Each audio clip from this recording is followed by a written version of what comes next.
Mid-American Conference record. Eastern Michigan 0-3. Greg Franke along with Tom Cole, Rick Poland will be down on the sidelines today.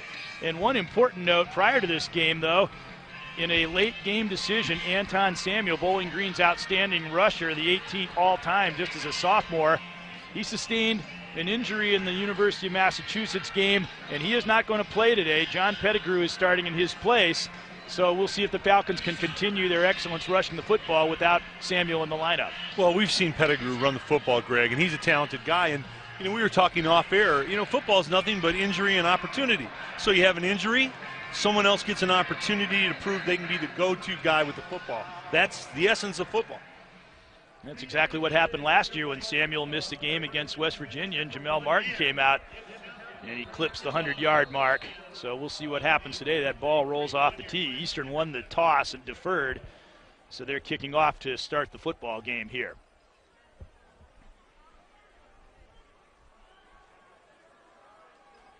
So they'll try again. See if they can propel the ball down the field. Cody Fulkerson is a junior kicker. But they've got waiting in the wings, Brandon Renius from Bedford, who is in the Eastern program as a kicker, and they were telling us that he's got a pretty good future eventually. There's two other BCSN kids that we follow that are on the Eastern squad, and maybe get a chance to talk about them later today.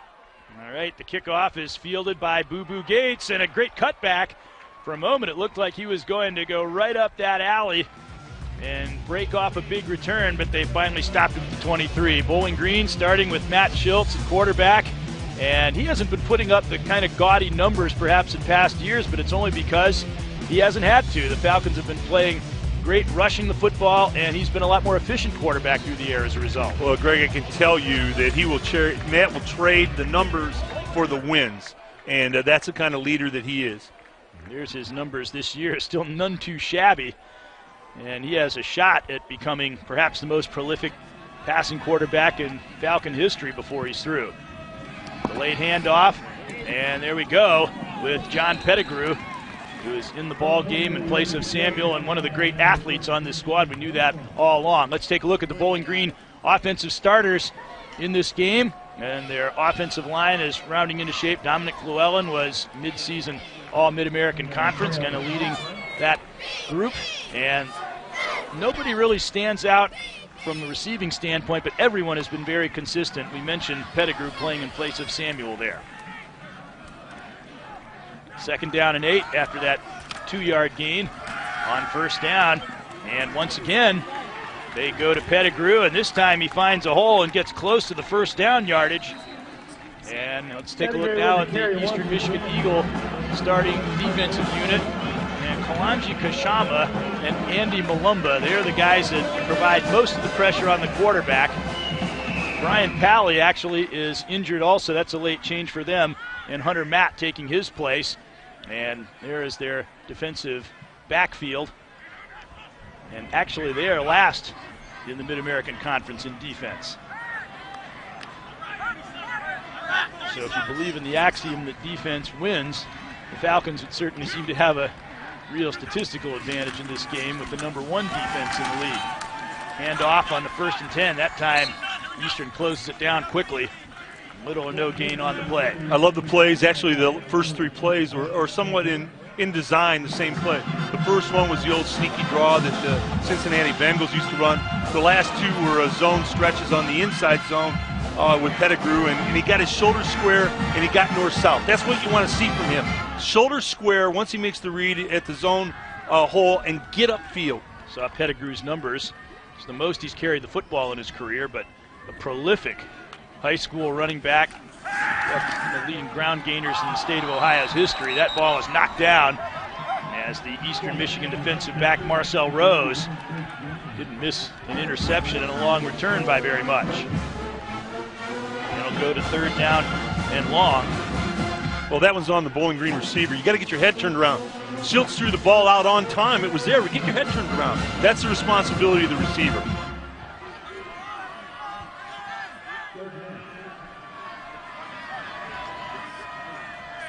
Marcel Rose, who really broke up that pass. He's got cousins that play for Notre Dame, Kent State, and uncle that played for Miami and Michigan. There's a pass up the middle, and Alex Baer who continues to be a real headache for opposing defenses, makes the catch for another first down. That's why Alex Bayer is such a headache for defenses. He knows where the chain is. He goes down in the seam. It's a sit-down hitch. He's a yard past the chain. There he is.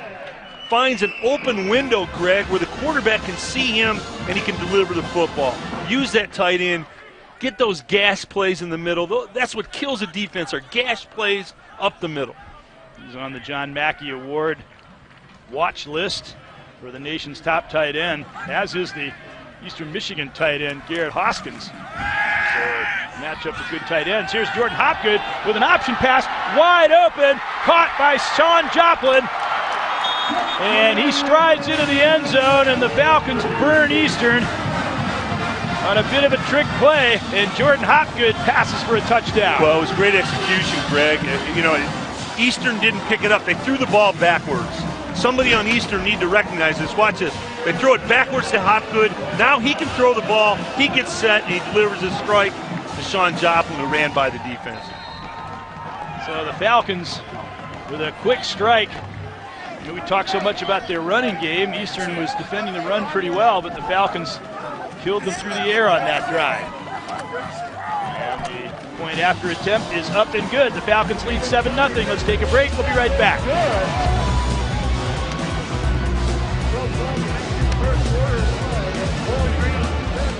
Third time it's blown off. And looks like Jude I.J. Barima is going to give that ball an assist and staying on the tee this time. Kickers don't like when somebody has to hold that because they are always afraid you put too much pressure on the ball. And kickers are crazy, by the way. Number one, and they always think you're going to put too much pressure on it. Take a couple of yards off the kick. Yeah, exactly. Anthony Farinella booms it downfield. Didn't seem to affect it too much.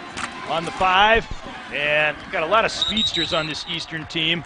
And Tyler Allen returned it out to the 28-yard line. Tyler Benz has been playing like a Mercedes-Benz for Eastern Michigan after stepping into the starting lineup. Just his 4th start last week. He was the MAC West Player of the Week, 369 yards and 5 touchdowns against Army. That was just one shy of the school record, and he is at the controls again here today. So between him and Bronson Hill, they got two guys that have just been playing out of this world. That's a great segue. That's where I was going to go, Greg, is they think now at Eastern, between those two fellas, that they have an opportunity to be good and turn this program around. And that pass wasn't as good as the ones that we just saw as it bounced in front of Demarius Reed. Let's take a look at the Eastern starters on offense, and they have got a pretty sizable offensive line. Corey Watman, one of their real anchors there. Bronson Hill, Javonte Green, he also took 2 50-plus rushes for touchdown against Virginia. He was the only one in history of the Eastern Michigan program to have done that until Bronson Hill turned the trick against Toledo. And he had a 47-yarder in that game, 3 more yards, and he would have been the only one to go 3 for over 50 and a touchdown. Handoff, and that one goes to Bronson Hill, but no hole there, and he stopped after just a yard. Well, that was a perfect example of what Eastern likes to run, though, on their menu for running plays, that outside zone stretch. Look at the Falcon defensive starters. Ted Ouellette has been playing outstanding. Brian Thomas and Charlie Walker providing outstanding support. With Dwayne Woods back, that linebacking core is really solid now. They played extremely well even in his absence. And Gugu Gates and Cameron Truss, outstanding in the secondary. Truss, another midseason All-Mid-American Conference selection. 3rd down and 7. Benz fires the ball on an out pattern, and it's just beyond the reach of the diving receiver Donald Scott, and a quick 3-and-out for Eastern. Well, they tried to do a 12-10 comeback on the chain, but Tyler Benz, you watch him already throw the football. There's a couple of things you notice in his motion. He's a big, tall guy. He's got a little bit of an elongated pitcher's motion. They need to cut that down. He's got to get the ball out quicker from A to B.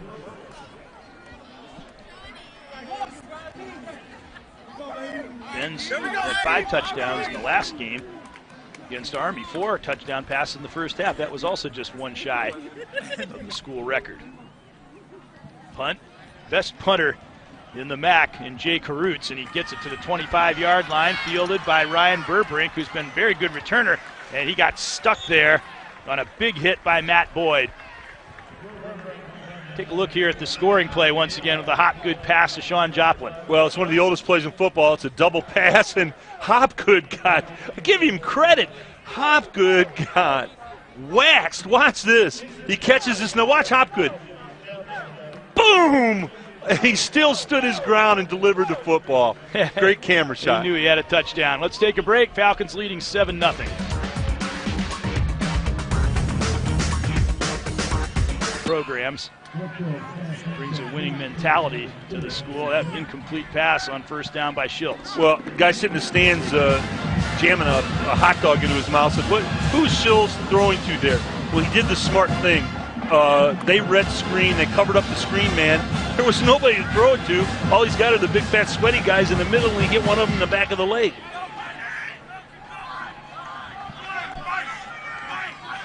So 2nd and 10. A few plays that hasn't worked for Bowling Green so far, and there they hit Chris Gallen slanting over the middle, and the big receiver with the good hands brings it in for a short pickup. Chris has one of the best techniques of get a look at 81. I keep thinking Chris doesn't know how good he can be. I mean, he is really good. He catches the ball outside his body before the DB gets into it. He uses his hands. He doesn't chest catch or body catch the ball. He's got a lot of skill. One of the most promising receivers we've seen come through Bowling Green. That combination of assets with his size and his good hands. Schultz with a pass completed again, but they didn't get the sufficient yardage for the first down. And they're going to come up a yard short. Well, they did the same thing. Matt Schultz was in trouble trying to get the first down. He did a chain hitch to the tight end again. The problem is Alex had to work his way back to the quarterback because the defender was closing on the ball. That's why it came up short. Found Alex Baer, but a half-yard short of the first down. Dave Clausen, looks like he may just have this ship turned around. He wanted to build a great rushing attack. He seems to have done that, and he wanted to build a great defense, and it seems that he's done that. Brian Schmidbush, that one gets hung up in the wind, and it is fielded at the 32-yard line. And kind of a daring play there by Demarius Reed. Demarius made a smart play, though, Greg. You know, you fight your way up and you catch it because when that ball bounces, you could lose. You don't know which way it's going. You could lose, 10, 15 yards of real estate, and it's too hard to come by. Come up and catch the football. And don't fumble it, whatever you do. Well, if you fumble it, then you're not the guy catching the football next week. I mean, that's basically how it works. But Demarius did a nice job there. Yeah, that ball bounces. They could be ending up right inside their own 20. It's a hidden yardage in football, and you got to respect that. Eastern's offense back on the field. The first 3 plays, they look like the Eastern offense over the first 5 weeks of the season when they had just over 2,300 yards, over 1,200 the last 2 games. Well, I can tell you what happened here, and I've had this happen to me a number of times. The quarterback forgot the snap count. Illegal Tyler snap. was calling for the ball Offense. and moving. Number 72, 5-yard penalty. First down. Tyler was moving before the ball was snapped. He's shaking his head, 72, shaking his head. No, it wasn't me. I didn't do it. And that's one of the drawbacks of that open microphone for the officials. First and 15. Houston's still trying to get something going here. Hand off, Bronson Hill. He can't get to the outside again as the Falcons just swarm on him. That's just an orange wave that ran him aground. Well, Greg, we were doing the math, and we've got this outside zone stretch. The Falcons fill all the gaps. Bronson tries to cut back, and there's nothing there. But we were doing the math on it. What is it? 10 quarters, 12 points for the Falcons on defense. Yeah, that's all they've given up. They've been rock solid, dead solid, perfect up front. Since the second half of the Akron game, they allowed no points in that. 12 points in the entire game against Miami, and then a shutout against UMass. Comes out to 4.8 points a game allowed over 2.5 games. And they're after Benz again, and he will be grounded once more. Brian Thomas, who's really been a bull rusher for the Falcons, and he has another sack to his belt. And a flag came in late here too, Greg. There's a look at the total defense, not only the points that they have been allowing so sparingly, but as far as yardage, they've been by far the best in the MAC.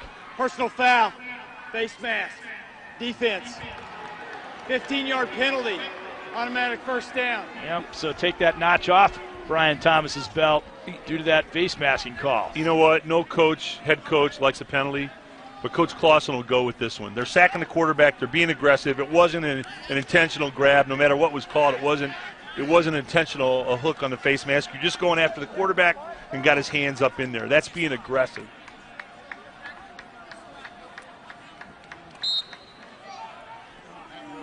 So it'll be first down and 10 at the 39. So that's the first break that the Eagles have gotten. And so far they've shown none of their high-powered capacity that we've seen the last 2 weeks. Here's Bronson Hill again trying to wind his way outside. Maybe pick his way for 3 or 4 yards, but that's it. Bronson Hill has a nice stride. He's got a long stride at the hole. Again, they run exclusively a lot of outside zone stretch, and he kind of reads the crease and tries to get up in there and use some of his track speed. You know, Tyler Benz, they're going to have to find a way to get him in rhythm, Greg. Maybe some short passes. He looks a little shaky right now. He kind of looks like he's not real sure what's going on.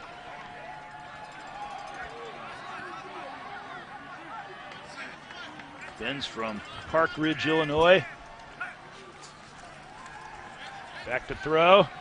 Downfield here, he's got his tight end, Garrett Hoskins, and he hauls that one in for completion. Garrett Hoskins was the National Tight End of the Week a week ago. An outstanding performance against Army. He stepped up in the pocket, did a great job, post corner to the tight end.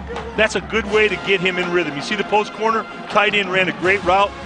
Coverage was not there. He was wide open, but that's how you steady a quarterback. You let him make a big play. Get him in the rhythm of the game. Tyrese Russell, 88. He was next to Garrett Hoskins, 85 from the far side. Hard to distinguish, but it was Russell who made that catch. And now a 2-yard loss, and Eastern just has simply not been able to get their rushing attack going here at all so far. Well, it's really not so much what Eastern's doing up front. It's more what Bowling Green's doing up front defensively. They're just flat out tough to run the football against, Greg. Quite honestly, it's a very, very, very tough front 7, front 6 that they put up, and they're pretty solid against the run.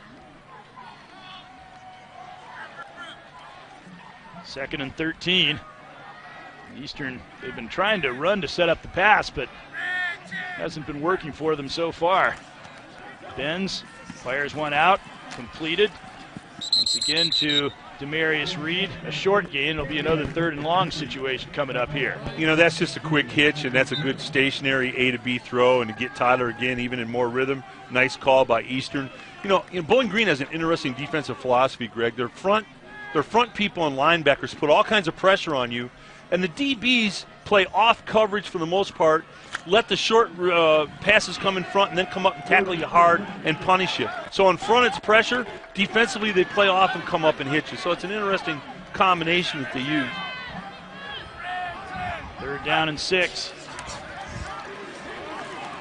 A little bit of time here for Benz, but what a tackle as Demarius Reed was erased by Aaron Foster just when it looked like he might wheel to get enough yardage for the first down.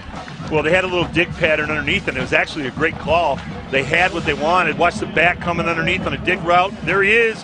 You know, when you got a back one-on-one out in the open field, that's the kind of matchup you want. See the dig route? He's coming straight across. Good camera shot, guys. Boy, that's a closeout tackle. That's a big-time closeout tackle. Dylan Mulder is on to try a 42-yard field goal. He has just taken over for Cody Fulkerson as the field goal kicker. And see how he fares on this one. He's got enough distance on it and puts it through. So Eastern is on the board. 5:17 to go, opening quarter. 7-3, Falcons leading.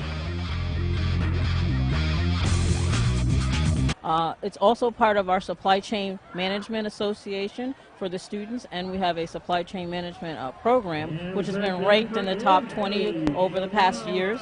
So we work really hard with the students.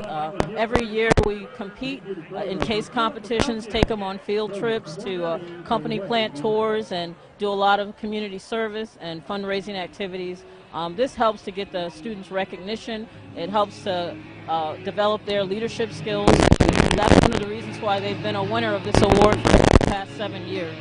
Well, that's terrific, and it's a great honor for you and for the university. We appreciate you down here with us today, and congrats on that award. All right. Got a chance to highlight a lot of outstanding people at the university with the supply chain management, the debate team, the marine biology program, all excelling. Falcons on the kickoff. Boo Gates, excellent return man, but this time he got squashed at the 15-yard line, and Bowling Green will have a long field to work on. Well, Greg, I think Bowling Green's got to get back to, they haven't really established the run yet today. They came out and got 2 or 3 runs initially, but they need to, their personality this year is running between the tackles, using that big offensive line. We're out here at Dwight Perry Stadium on the campus of Bowling Green State University Mid-American Conference football. Bowling Green taking on Eastern Michigan. Mid-American Conference action, Greg Franke, Tom Cole, and Rick Poland down on the sidelines. If Bowling Green wins this game, they set up a crucial 3-game set that will determine the MAC. What a great fake in the background, in the backfield by Matt Schultz. He was wide open. It looked like the ball had been handed around end. Eastern closed it down. The next thing you know, Schultz was running all alone. Yeah, that, you talk about a quarterback helping themselves. Boy, they were headhunting on Schultz. Is a good thing. Helping himself and protecting himself. It's a good thing he got down there, but a quarterback can help himself with ball handling skills, and Matt certainly did it there. You saw in that replay, at least 3 guys were making the tackle on the other side of the field. Totally oblivious to the fact that Schultz had the ball. I was somewhat fooled myself up here. Hand off, and there is a strong run, probably the best of the game so far, by John Pettigrew. And he gets the first down. Marcel Rose making the stop on the play. Well, those are the kind of runs they want JP to run today. He ran the outside zone, but when he decided to turn it up in the crease, he got his shoulders square and got north-south. That's what the Falcons need to do. That's what they do best. Ran for over 6,000 yards as a high school player. And always been thought of as a great athlete with excellent potential for the Falcons. Here he goes. Got hit immediately that time. Maybe fell forward for a yard. Well, that's a nice little scheme, Greg. It's called a tag run. They pulled a backside lineman to get out in front and help kick out on the play side run. Pettigrew so far, 4 carries for 22 yards. Almost 6 per carry. 5.5 to be exact. Not bad at all. You got the math going today. Yeah. Pretty sharp today. Well, I had to kind of spruce it up there. We were talking about those numbers for the defense earlier. Pass into a crowd and caught. 2 defenders draped all over Sean Joplin, but he was able to come up with the ball. A nice job with Sean. That was concentration. Great throw by number 7. He put it in between. Sean was actually bracketed inside and out, but it might not have been the greatest choice, but he got it in there, and Sean made a good concentration and made a nice catch. That's how your hero Joe Namath would have always done it. Try to stick it in there between those 2 defenders. Yeah, well, you have confidence in your arm, and you think you can pretty much complete any pass. That'll help you, and it'll hurt you at different times. As Broadway Joe discovered. Yeah. Pettigrew beat the first tackler. He's wide open. Midfield, if he can turn it on, he's got a chance to take it all the way, but he got knocked out of bounds by Donald Coleman, the defensive back, but still a big gain for the Falcons. 29 yards for John Pettigrew, and he improves that average even more. Well, you know what's happening here, Greg? You alluded to it's a nice run by Pettigrew. JP gets his shoulders north-south, and he's got good speed, a little stiff arm, old school. But that fake that Schultz made 2 or 3 plays earlier, that's been freezing the linebackers. It froze them for a second and allowed Pettigrew to get to the outside. Coleman, the leading tackler on Eastern Michigan. That's his 61st of the year. Pettigrew up the middle, and they nail him immediately. That time, Pudge Cotton stepped up to. Is that a pretty good football name? Is that a pretty good football name or what? Yeah. Pudge Cotton? Are you kidding me? You can call him. He's a defensive back. You call him the big pudgy guy. Yeah, front, I guess. Pudge Cotton. No, Pudge Cotton's in the game. Are you kidding me? That's a great football name. Pudge Cotton is the 22nd best safety in the country out of high school. And there's The Eastern lineman, Travis Linzer, also is in the vicinity of that tackle. I vote for him for the name. I mean, that's a football name. Yeah, eating too much cotton candy, I guess. Up the middle, and that was over Burbrink. He was open. Had that ball been delivered, he might have been able to get in the end zone. Well, they had the right play call on. They made that play-action fake. What's happening to the Eastern linebackers is they're getting caught up with the little fakes that Matt Schultz is making, and they're kind of getting frozen. They ran a skinny post. The linebackers were frozen. They didn't get their drop, and Matt had him. He was wide open on a skinny post. That's one that Matt would like back. That's a big play he missed. That would have been huge for the Falcons to bounce back after Eastern got on the board and maybe interrupted some of the momentum that they had been establishing. So they go back to the ground. This is Andre Gibbons, and he turns the corner to the 10. Nice cut back inside, and he gets all the way near the end zone, and a touchdown. What a run by Andre Gibbons. Well, you're going to see a great cut in this run, and then the rest of it is called an effort run. Here you go. Outside zone stretch.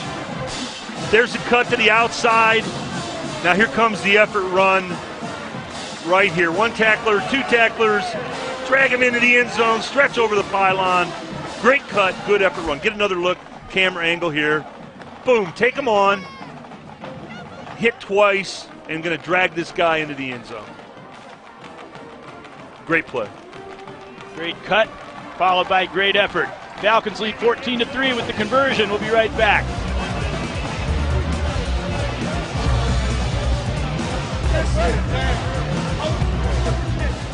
He's completely changed the philosophy that was here in football.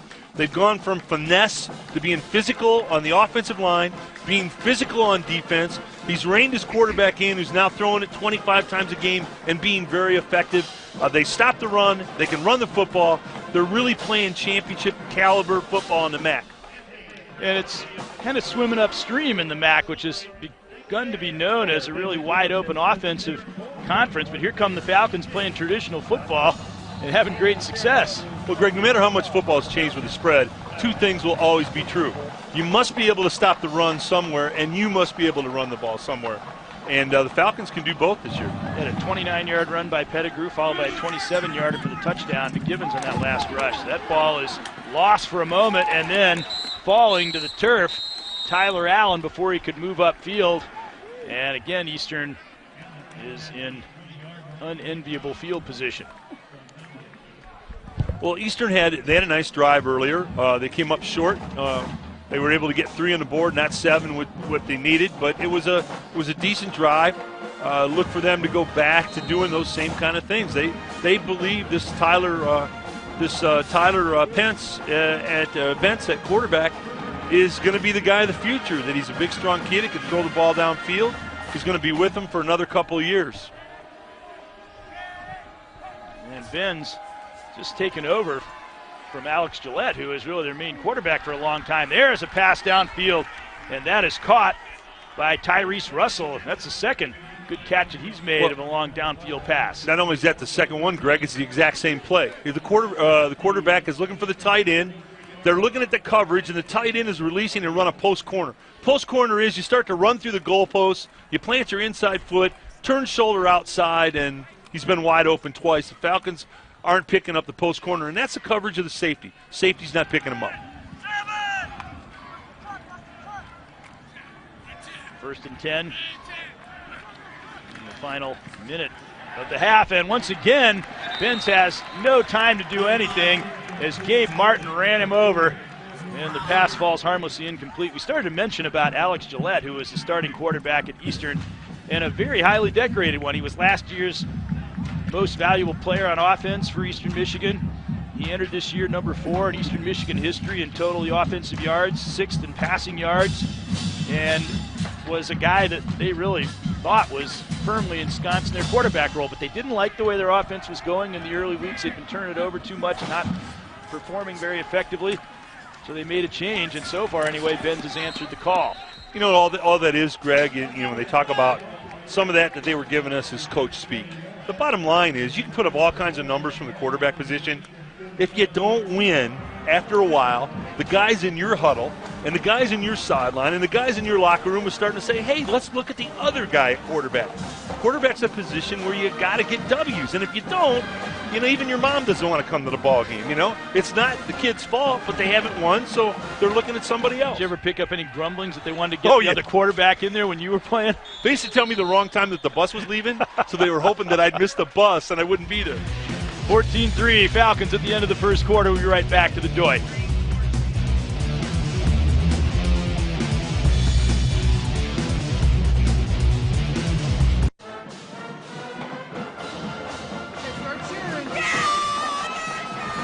Sean Joplin fans in the stands here.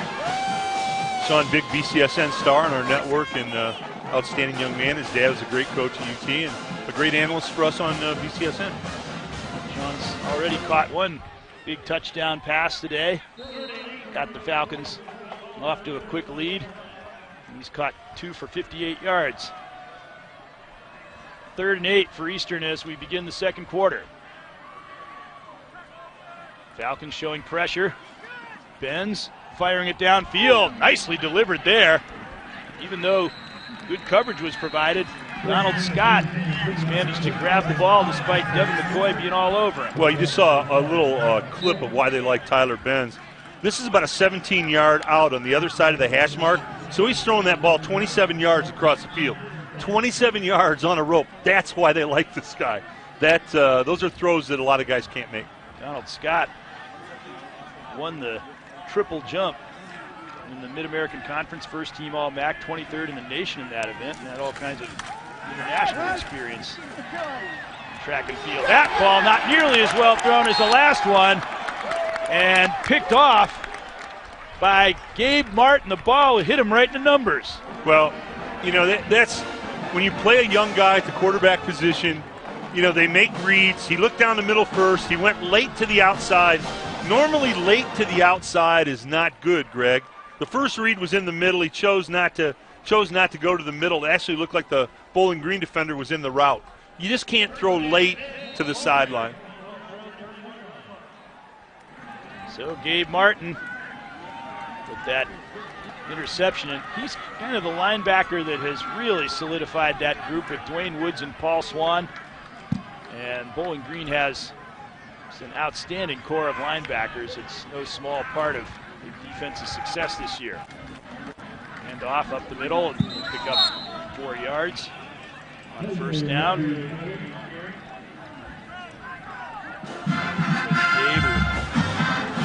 made that big interception. Falcons 7 players. Their team that honored in that mid-season All-Mid-American Conference. And Martin could easily be one of them as well. Well, there was that play.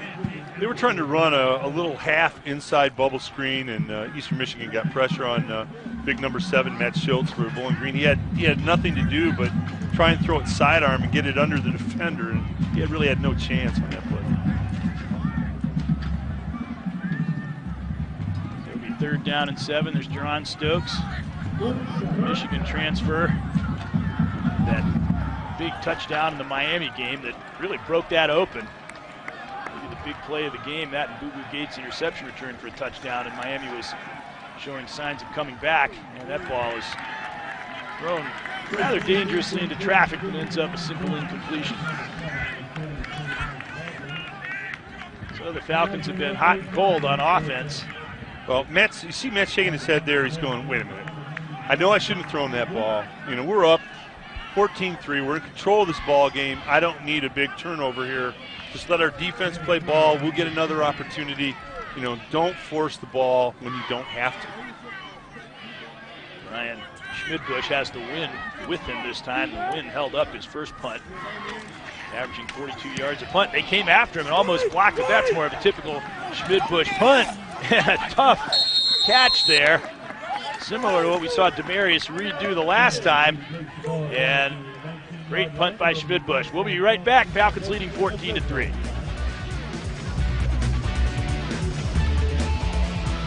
An offensive and defensive identity. That loss in 08 to Eastern was one of 3 home field losses that Bowling Green probably should have won, any one of which could have given them the MAC East title that year. There's a handoff. Now Bronson Hill gets to the outside for the first time and gets a healthy gain out to the 34-yard line before he's escorted out of bounds by DJ Lynch. Well, Bowling Green had an A-gap blitz. See the blitz coming right there? Okay, they guessed wrong. They got a tag play to the outside. Bowling Green blitzed themselves right out of that play. I mean, sometimes that happens. You have the call on and you're blitzing inside A-gap and they run it outside. Interesting that Lynch was the guy who was crowding up at the line of scrimmage, and then he raced back and helped out on the tackle. But still, they pick up 15 yards. And that's really the first profitable running play for Eastern in this game. And that was another poorly thrown ball. Unfortunate that it didn't flutter into the arms of a Falcon again. Well, you know, even though the stadium's been closed in and it looks aesthetically, it's beautiful. I can still tell you when you get down on the field down there, the wind's going pretty good down on the field. It ball floats a little bit on you, and we talked to Matt Schultz about that, and it's something you always have to be aware of. You have to power the ball, you have to get on top of the ball, you have to have a high release and a good follow through, because that wind makes it difficult throwing the ball most days here at Bowling Green. They'd have to totally enclose this thing and maybe put a roof over it to completely eliminate the effect of the wind here, and as they call it, blowing green. A couple of yard gain. Nothing to speak of there for Hill. Just has not been able to find nearly the running room that he's had the last couple of weeks. Greg, you got to be so impressed with this Bowling Green defense. I mean, they are tough. As a unit, they are tough. I mean, they beat up a Boy Scout at a carryout. I mean, these guys, these guys will hit you. They hit you at every position. They're not soft anywhere. From the safeties on down. I mean, they're a defense that will come up and they stick you at every position. 6 carries for just 21 yards so far for Hill. And now they come after Benz once more. And Chris Jones tosses him to the turf, adding his 10th sack of this year. Well, I tell you what, you get a look at 91 right there. He's the motor. He's the guy that makes this engine go. His first step off the ball is one of the quickest I've seen in the MAC. You can't block him with one guy. You got to block him with 2, and sometimes chip him with a back. Well, if haven't had an additional sack yet by more, then Chris Jones could be the national leader in sacks. He is just so fast off the ball. Oh, what a punt there by Karutz. And that ball is taken for a fair catch. What a story there, Jay Karutz, the punter for Eastern Michigan. He's from Australia. He never knew anything about football. He played Australian rules football. He's learned about American football from his dad watching it on TV and said, you could probably do that. So he went to a couple of kicking camps, and the next thing you know, he's leading the MAC in punting. Well, in their SID, it is a great story, Greg. You're getting a good look at him now. They said, hey, this guy's Jay's no sissy. Somebody breaks through and runs, he's going to lay a helmet on him. He's playing rugby. It's basically football without pads. You're not a sissy, I'll guarantee you that. I think that's what you didn't like about American football is the kickers weren't allowed to hit anybody. Well, if you play Australian rules football, you like bodily contact. So if Falcon returner breaks one, they better be aware that the kicker's a real threat for a tackle. Wow. Look at that run. Carrying half the team. He's still on his feet. Carried 5 tacklers, an extra 10 yards on that play. John Pettigrew. Well, that's a lot about JP, and that's called, they'll put an E next to that in the film and they splice it. It's a lot about JP, and that's a lot about effort. Hey, look, they picked him up off the ground. The Eastern guys picked him up off the ground, and the Big Orange Crush pushed him forward. That's a pretty cool offensive play. And you're the crowd chanting, out of the way, Pettigrew. Play action. Schultz tried to sidestep the rush. Oh, boy. But he got thrown down there on a good defensive effort by Andy Malumba, who is one of the main pass rushers on this Eastern Michigan squad. Greg, if they could have gotten it blocked, they make the fake. They couldn't hold the block. Right there's a missed block, and that's our guy, Alex Bayer. Come on, big man, you're a tight end. Square up on that guy. You're as man as he is. You got to take him because they had a runoff pattern down here in the bottom of the screen, Greg, where runoff is you send the outside receiver deep. The inside receiver cuts off of that at the sideline, and he was wide open. Nobody near him, but Matt didn't have the time to deliver football. Malumba from Montreal. He helped his high school team to the Canadian National Championship. He was the defensive MVP of the championship game. And here they think they'd taken the ball away, but the whistle had already gone. Well, they were trying to run that little side screen again, and credit Eastern Michigan. They read it, so they covered the screen man. Matt had nobody to throw the ball to. So the second time tonight, he's hitting one of the big, fat, sweaty guys in the back with the ball intentionally. That's Eastern Michigan defense asserting themselves again. They stopped the Falcons the last time after the Martin interception, where a Falcon drive might have really given them the upper hand. Here's a screen to Pettigrew. Let's see what he can make out of it. Beat a couple of tacklers. Approaches midfield, but it'll be stopped well short of first down on the play. The tackle applied by Alex Belfry and Corey Manns. You know, Eastern Michigan, you talked about it previously. They gave Toledo all Toledo wanted in their ball game. They threw 40-some points, you know, on the Rockets, and the Rockets were hanging on at the end. So Eastern has potential to make plays. Corey Manns, his brother played here at Bowling Green in the mid-90s. Brian Manns, Jeremy Manns, his other brother played at Michigan State. Long punt, that one fielded, so Schmidbush doing what he specializes in, and that's keeping the other team inside their own 20, and Eastern will start from the 16. That was one of the easier catches that Marius Reeds had to make back deep on a punt return. Well, what they like about Schmidbush is a tremendous punter, but what they like about that, Greg, is 0 return yards. Absolutely 0 return. You know, some of these guys kick it 55, but they line drive it, and then the return is 20. You know, you're not too well off. Well, that's the key. Karutz of Eastern Michigan leads the MAC at 44.2 yards per kick, but he's 9th in the nation in net punting, which takes into account that's the figure that the coaches want in that. Here Benz, his numbers are starting to spruce up a little bit after the subpar start to the game, but the Falcon defense, running defense, continued to be outstanding. And they're continually forcing Eastern into long yardage passing situations. Well, defense is a mindset, it's a mentality. And the Falcons defensively, we've been doing their games for a long time. I think this is the best Falcon front I've seen defensively, the best overall Falcon defense that I've seen since we've been doing. I don't think any games. Question about that. I mean, they've got a mindset. They bring a hard hat and lunch pail to the game. They support one another. They're good tacklers. They're good cover people. It's just a solid defense. I think it's the first defense that you would describe as intimidating. Yep, good point. Since we've been doing these. Which goes back quite a few years now. Snap taken by Benz low. Again, they run him out of the pocket, running for his life. And he got run down by Charlie Walker from behind. Good pursuit on the play. Actually, Ronnie Goebel, 96. Was the one who made the play. Big defensive lineman running down the quarterback. You know, something people might not realize, we talk about Chris Jones, 91. You know, he's a guy someday that will get a chance to play on Sunday in the NFL as an outside linebacker. 6'1.5", 6'2", you know, 280. But he's quick for his size, and that first step is very, very quick. He gets so much attention from the offense, it frees other people up to attack the offense. The next player he has to catch on the all-time Bowling Green list is Darrell Briggs, and he's on a Super Bowl winner with the Packers. Oh, here's some running room for Bronson Hill. If he can pick up a block, he might really get moving. Good tackle there by Boo Boo Gates, keeping him from breaking a long run. You know, Bronson has an interesting running style. He has a long stride. He's got that track speed, little option pitch. He gets on the edge. He likes to get on the edge. Good cut there. I like the stiff arm. But Bronson runs a little straight up and down. He's got to learn to drop that shoulder a little bit because that's going to be tough.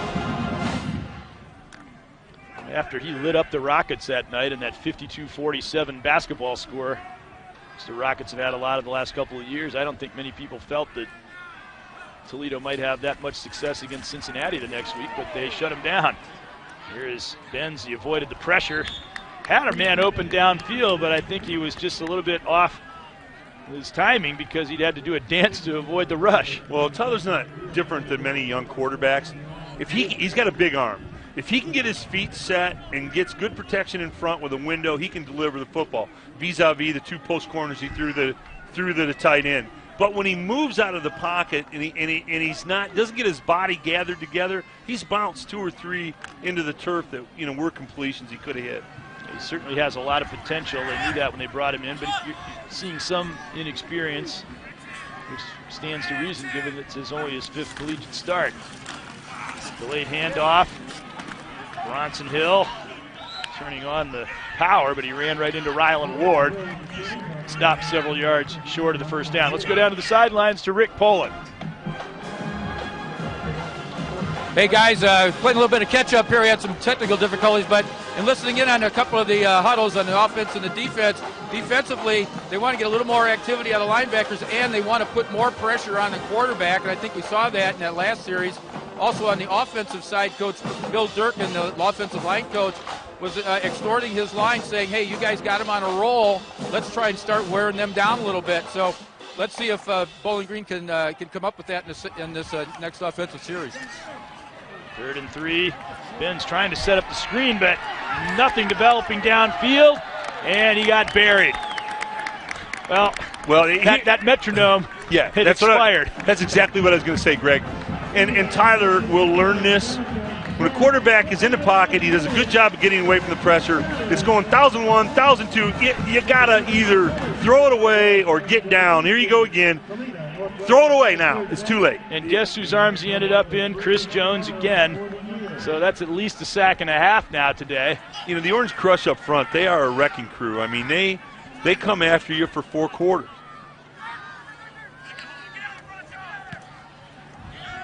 Punt, Karutz, high in the air, and Burbrink fields it at the 26-yard line. Let's take a break. Falcons leading 14-3 late in the first half. He's seen his defense keep his team in the game here. Kind of an unsung unit for Eastern. Don't really have anybody that you say he's a dominant player, but so far they've been hanging in there well as a unit, and they stopped that play. Snuff it out for no gain. Well, actually all they were doing was running an inside zone play from the slot position. They brought the back outside in to run the inside zone. Tried to cross up Eastern Michigan. They were sharp and picked it up.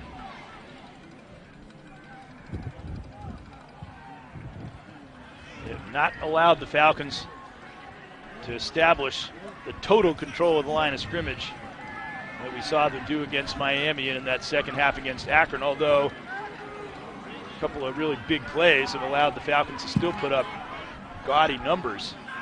Touchdown run by Givens and a long run by Pettigrew. That one quick out to Gowan.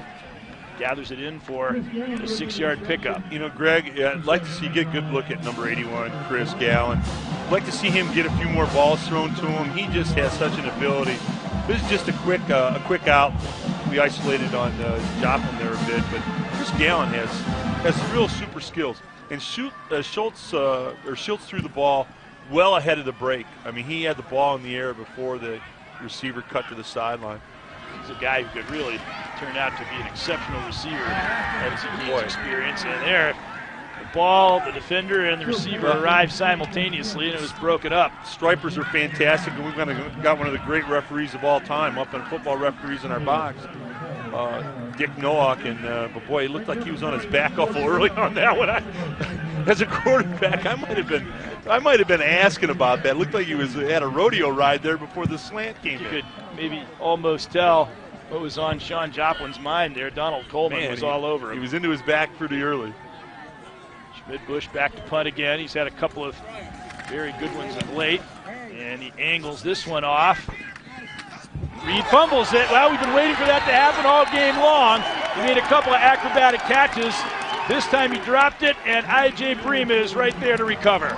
Well, you feel bad for the young man because did he call for a fair catch here? No. He's got to get help. That really partially is not his fault.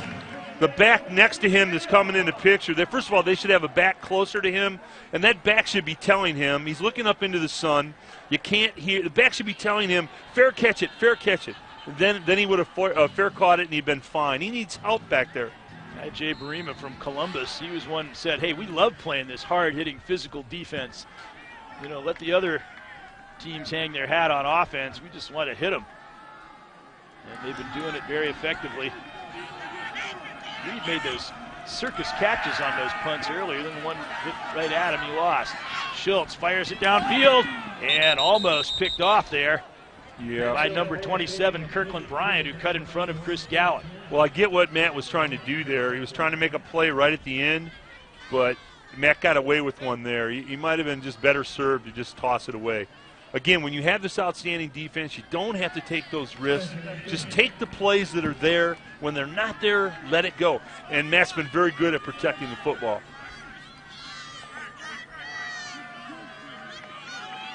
That was almost similar to the interception that Dave Martin made earlier, where it seemed the receiver was there, but the defender cut in front. Schultz with a delayed handoff to Andre Gibbons. He broke a tackle, still on his feet, and he turned a 1 or 2 yard gain into a 4 or 5 yard gain. I love that play. That's one of the great plays in football.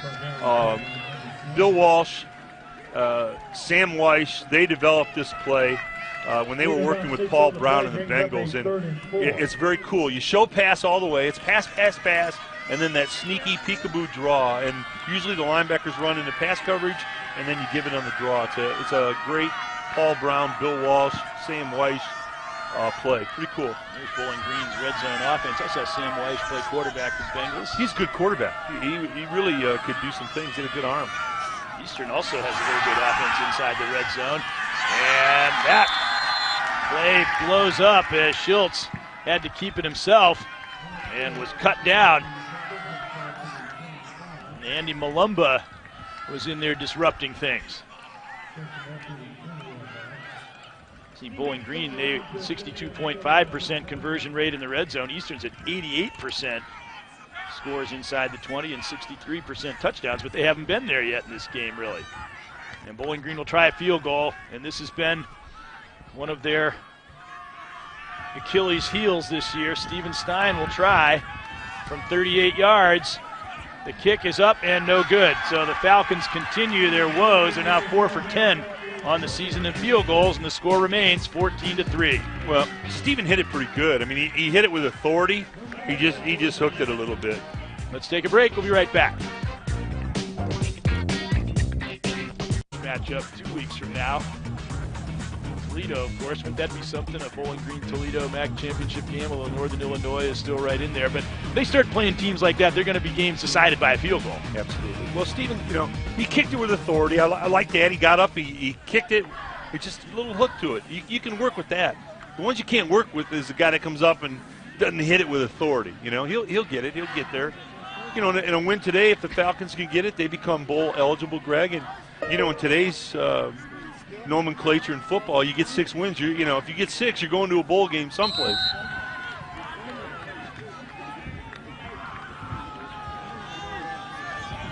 That would be 6 and counting with several weeks still to go. Absolutely. 1st and 10. That pass is caught. And Dustin Creel turns upfield, knocked out of bounds with the first down, but Eastern is starting to show signs of picking it up now. Creel from the Pittsburgh area was top 100 player there. Well, Tyler Benz, you saw his arm there. He's got a big-time arm. When he gets his feet set, he can deliver the football, and the ball comes out with great pace on it. That was a nice toss. He was named to the Pittsburgh All-Combine team as a defensive player. And there's a pass and caught again. And this time it is the tight end. And we talked about earlier, Garrett Hoskins, who is the national tight end of the week, had 7 catches for a career high against Army after he'd had his previous career high against Toledo the week before. And he made a good grab there. Garrett did a great job. The ball was high, and what a lot of receivers don't do when it's high, they don't take their head up with the ball, and then the force of the ball takes it through their hands. Garrett took his head up with the ball and made the catch. Great concentration. His dad played for the San Diego Padres, in fact. Next week, there's a big week. The high school playoffs get started, and our BCSN cameras will be there covering all the local teams. And, of course, a lot of teams with a chance to make some noise in the postseason, and we'll be leading up to it with our playoff preview show at 9 p.m. Wednesday. Jordan Strack and Dan Cummings and Mike Lissette and Ken Watlington, they're going to do a great job with that.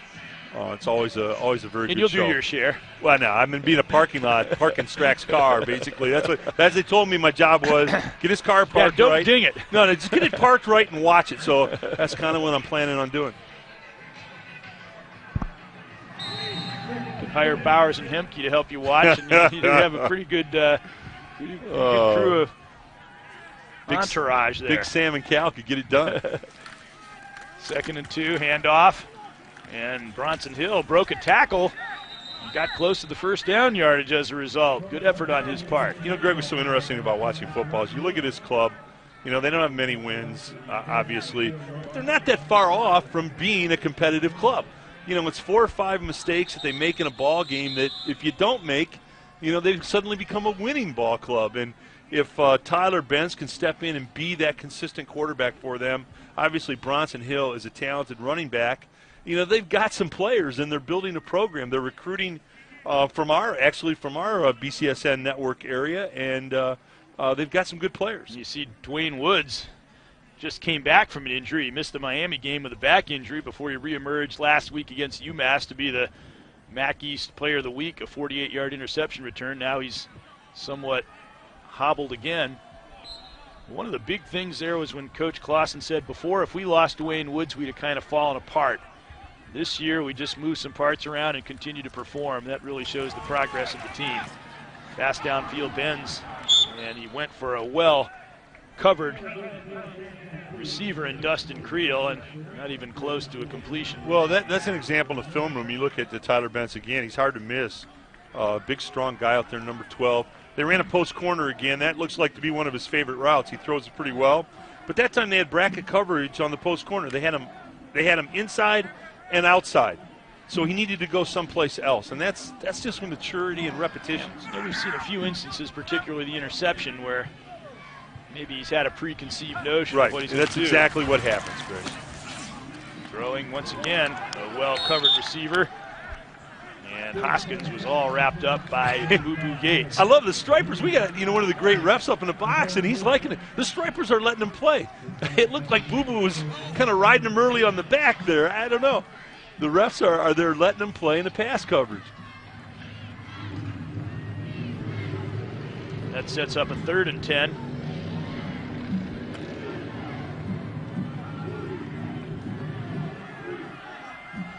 Eastern has been in a lot of these passing situations in this game.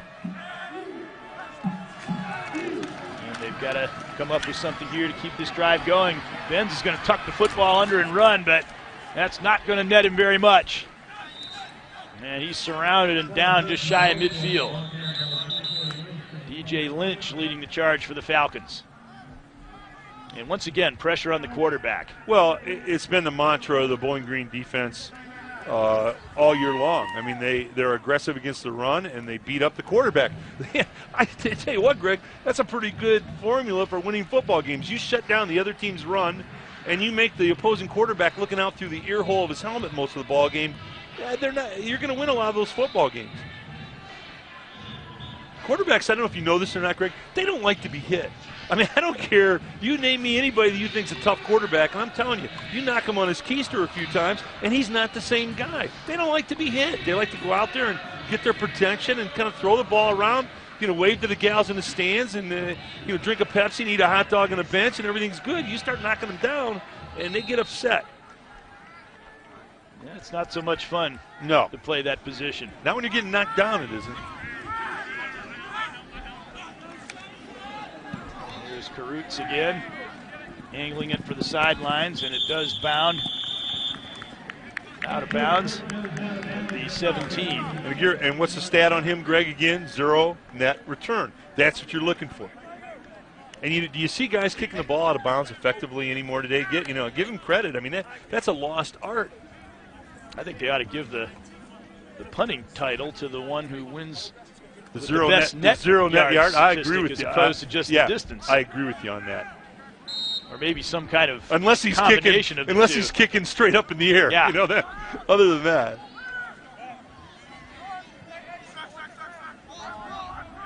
It's the distance on the punt minus the return yardage. There you go. And now you you average that out. Yep. That's their net. That's what you got. Return statistic. Here is Pettigrew circling around the left end. And good pursuit there. Keeps him from turning upfield. Pettigrew looks like he could well be en route to his first 100-yard game in his career. We talked about how Jamel Martin did that in the West Virginia game in the absence of Anton Samuel. Well, Big 79, welcoming Nightmare Cooper out there, had a nice cut block, a legal cut block, if there is such a thing. He started high and dropped down on him on that outside zone play. Coop made a nice block. Falcons don't look intent, really moving the ball downfield. The clock down to 30 seconds of keeping it on the ground. It looked like Pettigrew just might break that one. He does get the first down. Well, now that that should change things. They should be willing with 31 seconds now. You get the ball, a decent spot here. Take a shot. Take a shot. And flag flying there with 24 seconds to go.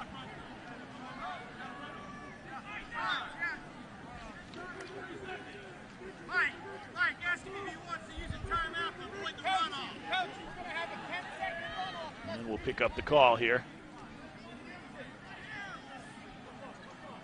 This should put any real designs on the Falcons. Ball start.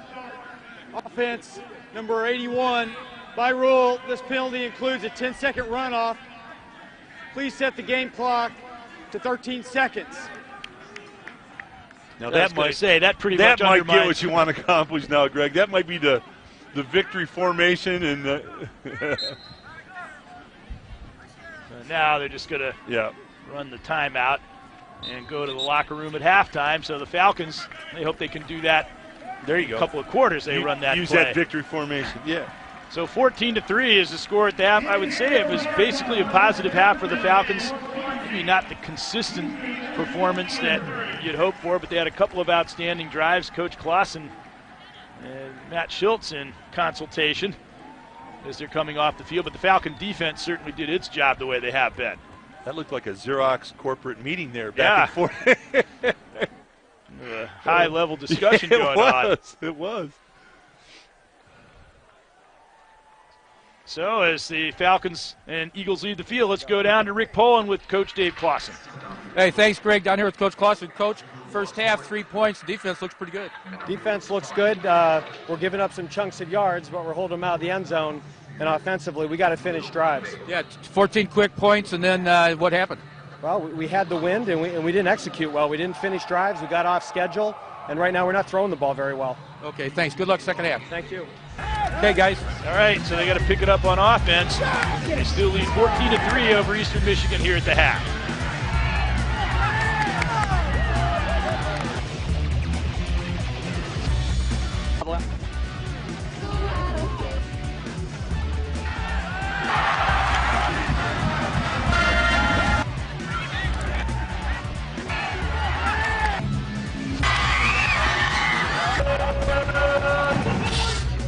Falcons had a lot to celebrate in that first half, especially those 2 touchdowns they scored where they looked very impressive, but at other times not as much. We saw that conversation between Coach Clausen and Matt Schultz, and how do you think that what they discussed may be reflected in what we see from the Falcons on offense in the second half? I can tell you exactly what was said, and I'm not a lip reader. Coach Clausen said, hey, you're our leader. We're not sharp on offense today. Start throwing the football. Let's get them in rhythm, and let's get it going. And Matt said, okay, Coach. I thought he said a few more words than that. Well, But that's what it meant. That's exactly what it meant. And certainly he can, more than capable of doing that, said that he is on track to possibly become the top Falcon passer of all time.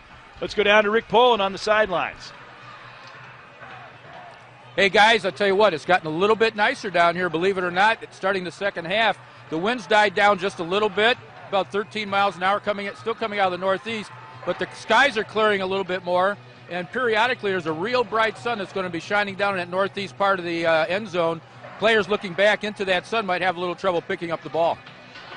We've already seen one fumbled punt, and better conditions, though. Maybe that'll be conducive to a little bit more offense. I think Bobby Shields at Channel 11 ought to move aside because Rick Poland, I think you're our new Channel 11 BCSN weatherman. I like it. Nice job. He's going to have to learn to work with that map on the wall. Yeah, he'll work with that. He's sharp. He can get it done. Good job, Rick.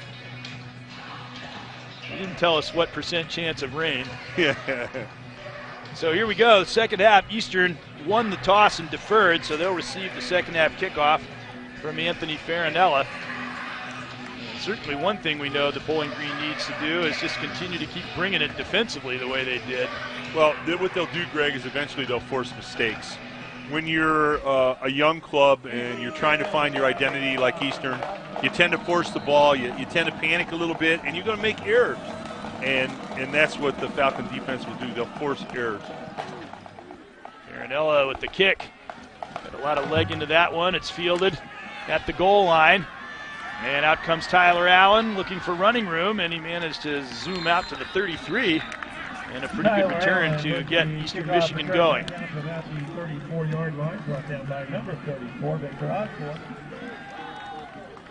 So Allen, the best return that we've seen from Eastern here in the game so far. Well, Greg, you've done enough of these games to know at this MAC level where you get the ball, where you possess the ball has a lot to do with what you do with it. Pretty decent field position for Eastern, and see if they can capitalize on that. Allen was a high school All-American as a junior. He showed some of the moves that won him that status. Here goes Bronson Hill. Quietly had a pretty good first half, averaged 5.1 yards a carry, 51 yards in 10 attempts, but most of the time he's been bottled up as he was there. Yeah, he's really a solid runner. They like him so much on this outside zone stretch. By outside zone, I mean everybody reaching steps on the offensive line, and they reach and step to the outside. He takes it to the edge and then reads the crease. They might want to do some cutback running because Bowling Green's defense is leaning to that outside zone stretch. Some cutback running could help them. 2nd and 7. Play action, and no chance to get the ball but out of his hand, but he escaped. But he's not going to get away for long. Finally buried, and Chris Jones once again is on the scene. Ted Ouellette was the first guy that got to Benz. He escaped there, but the pursuit just wouldn't allow him to get the pass off. Yeah, the Orange Crush reminds me, do you ever see the trash compactor where the thing just, squeezes the trash together? They squeeze a quarterback. Watch this. Here comes the orange squeeze right there. Boom, down he goes. Gabe Martin, the main tackle on that sack. That's the thing about Jones, though. No matter what happens, everything's swirling around. He might even seem to be out of the play, but in the end, he's always the guy on the quarterback or one of the guys on him. Third down and 17. And an early flag before the play really unfolds. Delay game. Offense. 12. 5-yard penalty. Third down. Yep. So it was already 3rd and 17. Now it's a real problem for the Eagles. That's when the head coach turns to the offensive coordinator and says, "Hey, what do you have? What's your best 3rd and 22 play?" Still wince every time I call them the Eagles. Of course, they were known as the Hurons for many, many years. We know they can play. They gave Michigan State a heck of a game earlier this year. They were up at half. And well into the 3rd quarter. Had a shot at winning it in the 4th. There's a pass complete. Bouncing off a couple of tackles, but no way that Donald Scott is going to be able to even come close to making first down yardage. So again, the Falcon defense comes through. And part of the reason, Greg, that they're so effective is they get off the field. They get the 3 and outs. They get the 3 and outs. They get the 3 and outs. They get to get on the bench, sit down, and relax. They're not worn down at the end of the ball game.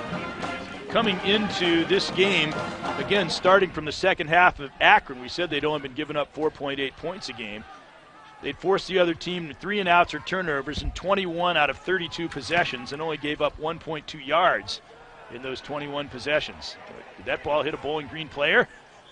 Diving on it, I think it did. I think that was a live ball there. Well, look at you got the 3 and out, you exchange a punt, and look where the Falcons are possessing the football. Here's a look at the first half possessions. And Bowling Green started off great. 2 impressive touchdown drives, 77 to 89 yards in their first 3 possessions. After that, they didn't seem to have the cohesion that they had earlier. I'd be surprised if you wouldn't see a little more effective and efficient offense because Coach Clausen was not happy. That wasn't a happy face conversation with Matt Schultz. That was a, hey, let's get this thing going conversation to Matt Schultz. He didn't even wait till he was in the locker room. No, he was not happy. Pettigrew get a couple of yards ground out on that. 86 yards and 12 carries, a very productive half for Pettigrew. I'll tell you what, Greg, if Matt Schultz ever bootlegs off of that inside zone play and comes out on a boot and sends a receiver on the post corner, he's going to have somebody running free. Eastern is flowing to the run game immediately. Any kind of boot is going to come clean. That's not the way teams used to play defense against Bowling Green. Now they really have to respect that running game. Inside handoff, and there goes Pettigrew. Look at him, showing that he can apply some punishment as well as utilizing that acceleration of his. He got close to a first down. Tackle credited on the play to Michael Swain, number 26 of Eastern Michigan. Pettigrew runs pretty physical. It's called finishing. You get a look at Coach Clausen here. It's called finishing rushes, finishing runs, and what a running back does at the conclusion of the run. And Pettigrew tries to punish people, and that's called finishing the run, and he's pretty good at it. That's a good sign for a running back. 3rd down and less than a yard. Out of the eye, the delayed handoff, and Pettigrew has the first down yardage and more. They'll keep the drive going into Eastern Michigan territory. Falcons went real old school there. They went a con formation with a double tight end and 2 backs. Schultz got underneath the center, and they just ran a straight isolation play with a fullback lead. Real old school football. That's what they seem to be getting back to. Back to the future here in Bowling Green. I like that. And once again, they've got a player coming up with a big effort in the absence of Anton Samuel. This time it's Pettigrew. Schultz under some pressure. Now he's going to air it out. He's got Jerron Stokes. The half step on his defender, but it was overthrown. Well, Kirkland Bryant applying the coverage. Well, they missed the guy. What they were doing was kind of somewhat what we were talking about. They made a little play action fake, got Matt Schultz out on the edge, and he had 2 guys. He had a post and he had a sideline corner. The sideline corner was wide open. There was nobody. He'd have walked into the end zone. He just missed the run. He just missed the receiver. Coach Clausen. It's a bit of a agitated expression there and consultation with the official. 2nd and 10. Handoff goes to Gibbons, and he got hit pretty hard there at the 40-yard line. And let's send it down to Rick Poland. Well, thanks, guys. I had a chance to talk to Sean Joplin a little bit at the bench. He was riding the bike, and I said, any good words for the second half? And he said, well, basically what they need to do as an offense is to just finish some of these drives off. That's just not what they've been able to do, just come out and finish. And by the way, Coach Clausen wanted to know what that referee was looking at on that last play. Yeah, well, that kind of looked like what he might have been thinking. Well, that's a good point, because the one touchdown they got was just on that option pass. It kind of came out of nowhere, and the Falcons really haven't been scoring as a result. With that one drive they did, but consistently moving the football down the field and finishing the drives. There's the man that made the tackle, Alex Belfry, and he's being helped off. And I'd say that's pretty spot on from what we saw in the first half. What Sean related to Rick.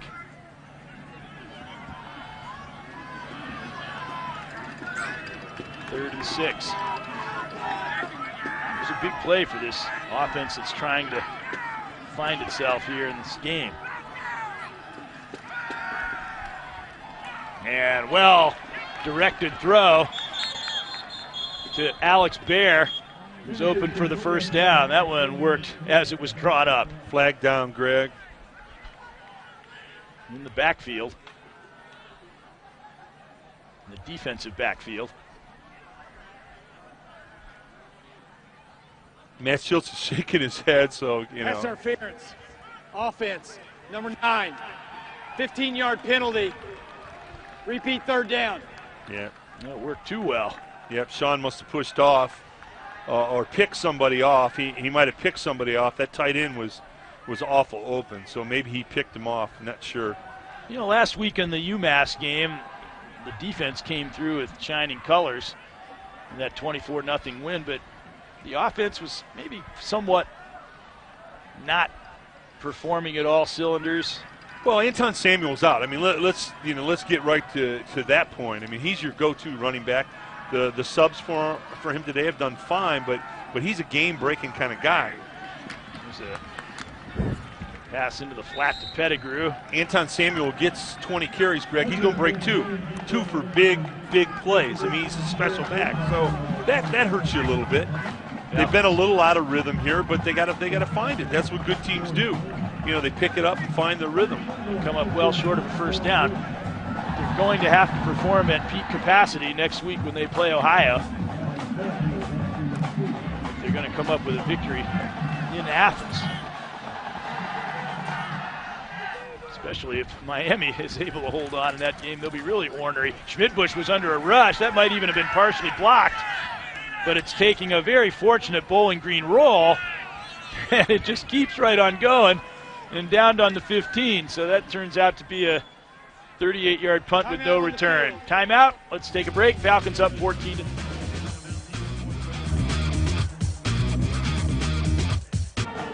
Well, 8:26 to go in the third quarter, and Ron English. See him shaking his head, Greg. He's looking at the scoreboard, 14-3, and coach is thinking, "Gosh darn it, we're not that far off." That's exactly what I was about to say. Yeah, he knows. Like he said, "We get a play here, we're right back in this thing." And I think if that were to happen, it could change the whole dynamic of this game. See, the coach's record there hasn't been stellar, but as we kind of discerned from talking to their SID before the game, they're moving in the right direction. They are. They had 6 wins last year, and they got a young team this year, but and they're recruiting especially well. Last couple of weeks, they're showing the real good signs. They're recruiting well. Yeah, they got Brogan Roback coming in next year. Of course, you've seen what he can do at St. John's. There's a handoff, and got a new back in the game, Ryan Brumfield, and he picked up 7 yards. Speaking of the locals, too, he mentioned Micah Carter from Perrysburg and Jake Panisi from St. John's in this program. Jake's a hard hat and lunch pail player at St. John's, and he was terrific, and I'm sure as a linebacker, number 50, Jake will work his way into this program. He's a winner, and he's a competitor. As a matter of fact, I think he still holds the record for most tackles in a football season in the history of St. John's, and they've had some pretty good linebackers. So Jake Panisi will play here. He's on their roster. He gets in some special teams duties. Figures to get more and more time as his career progresses. There's Brumfield again with a good move, and he sparked him a little bit. And the 2 carries that he's had since coming in, Charlie Walker only stopped him there. You know, we've entered a dangerous area of the game here, Craig. If Bowling Green, football's a game that if you relax, you just kind of undo your chin strap and you relax a little bit and you're thinking of where you're going after the game today. Eastern's a team that's hungry to win. They want to win. They make a play. They get on the board, and suddenly you're fighting for your life. And now they try a little razzle-dazzle. Looking downfield, nothing was there. Chris Strange ended up getting popped out of bounds. Paul Swan knocked him out. Well, Chris is saying to himself, Chris Strange, that was a strange call, Coach, because when he got it on the double reverse, we were looking from up top here. There was no receiver anywhere to be seen to throw the football to. So Chris is going, where is he?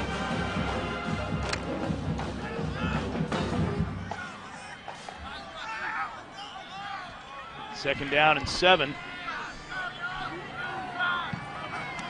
Eastern was hoping to give Bowling Green dose their own medicine on that last play, but there they come again, and the ball pops free. Chris Jones picks it up, and he's rumbling to the end zone for a touchdown. How ironic is that? You know, we talked about the Falcon defense would force an error, and when you talk about the Falcon defense, the guy you've been talking about all day, Greg, Chris Jones, 91. You got to find out where 91 is. But Gabe Martin made his second sack. He's the one who knocked the ball loose. He also got an interception. He's had a marvelous game today. We mentioned he could easily have been midseason All-MAC. He forced that turnover, and Jones for the touchdown. Now look, Chris is going to be saying in the film room, the Coach Clausen, he held it high and tight, got his shoulders square to the end zone, and Jones, he's saying, hey, Coach, maybe I could get a couple carries on the other side of the ball. got some good blocking too, good escort. Make sure that he got to the end zone for his touchdown. The extra point is good, and all of a sudden the Falcons lead 21-3 on the Chris Jones touchdown.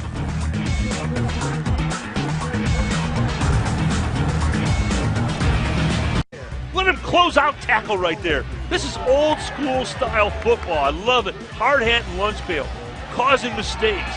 Bam, beating up the quarterback. You gotta love that. Sounds like one of those old Batman serials. Oh, I mean, now look at 91 picking up the big man. Rumble, son, rumble into the end zone. To get the graphics going when they lay hits on the Oh, quarterback. man, when you see the big guy, 295, he's holding the ball high and tight, and he's rumbling into the end zone. Well, and the irony was, Greg, Chris was just on the big board, 20 seconds, talking about the music he liked after he gets the fumble and getting in the end zone. He says, hey, see, I can run the football too. Hey, he's going to play on Sundays. They're going to get 91 an opportunity to play on Sundays somewhere. And Gabe Martin, number 11, he knows, and Jones knows that he was the one that presented him with the football there by getting to the quarterback. Yep, look at him. He's saying, here I am. That's right. There we go. But right when Miami was starting to fashion a little bit of a comeback a couple of weeks ago, the defense broke their backs with a Ugu Gates interception return for a touchdown. Now they've done it again. Kick, Tyler Allen, good move. And he is in the open field, but a flag flies again. And it seems like anytime there's a return over 20 yards, there's going to be a flag. And I don't know if he knows that that's probably coming back. Greg, the difference, well, let the striper make the call first. Holding on the return team, number 10. 10-yard penalty. First down. Let's take a look at it. I think we're going to pick it up here. Yep. Our guys get the best shots. Watch this. He runs middle return. Smart move. He breaks it outside. Yep, it was on the right side of the screen. It was clear. Okay. Good call by the Stripers, as usual. Greg, it's so fragile in football between winning and losing. I mean, it's such a fragile thing. It's 5 or 6 plays in any given ball game. 5 that you make and they don't, basically, is what it comes down to. Corey Manns got called on that. He mentioned his brother played on this field during a couple of the really great Falcon years in 93 and 94, and then their fortunes deteriorated for the rest of the decade, but they had some great teams then in the early part of the 90s. And Brian Manns was part of that squad. Hand off, back in to Hill after they shifted to Ryan Brumfield as their main back in the last series of downs. If there's one weakness in the Eastern offense, Greg, they run consistently this outside zone stretch play, but they don't do anything in the cutback area. They should have some cutback runs, design cutbacks that look like an outside stretch and come back the other way and let the quarterback bootleg away from the zone stretch. It's too much just directed in the outside zone in that fashion. They need to upgrade that a little bit. Looking downfield, but once again, nobody's really open. Benz has been directing a lot of throws to blanketed receivers in this game. Well, he's a young quarterback. You're looking at 12, big man, 6'4". He's got a big-time college arm. He's learning the game. When he gets his feet set, he delivers the football pretty well. They need to do a little schematically, a little better job on the outside with the receivers and maybe run some better routes. The receivers have a responsibility, Greg. Everybody hangs it on the quarterback. It's the receiver's job to get open. I always have guys coming back to the huddle telling me they're open, and you're looking at them downfield, and they got 3 guys hanging on them. Their job is to get open. Shut up and get open, and I'll get you the football. Ben's dad played for Northwestern, his brother at Northern Illinois, and he led his high school team to a state championship, so he's definitely got winning in his blood. That pass is incomplete. Really, neither offense has been able to really find their niche in this game. But part of that is the defense, Greg. Big part of it is the Falcon defense. The defense can make you look inept on offense. If defense is very tough in that front 7 area, they can make you look a little inept.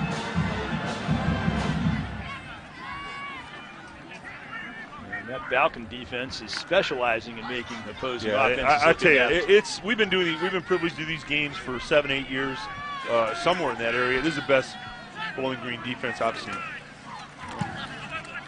Todd Walker came in and really confirmed that as well. Burbrink let that ball go by. He was Unfortunate that it didn't hit him. Yeah, but Burr made a little mistake on that. You got to come up and catch that ball.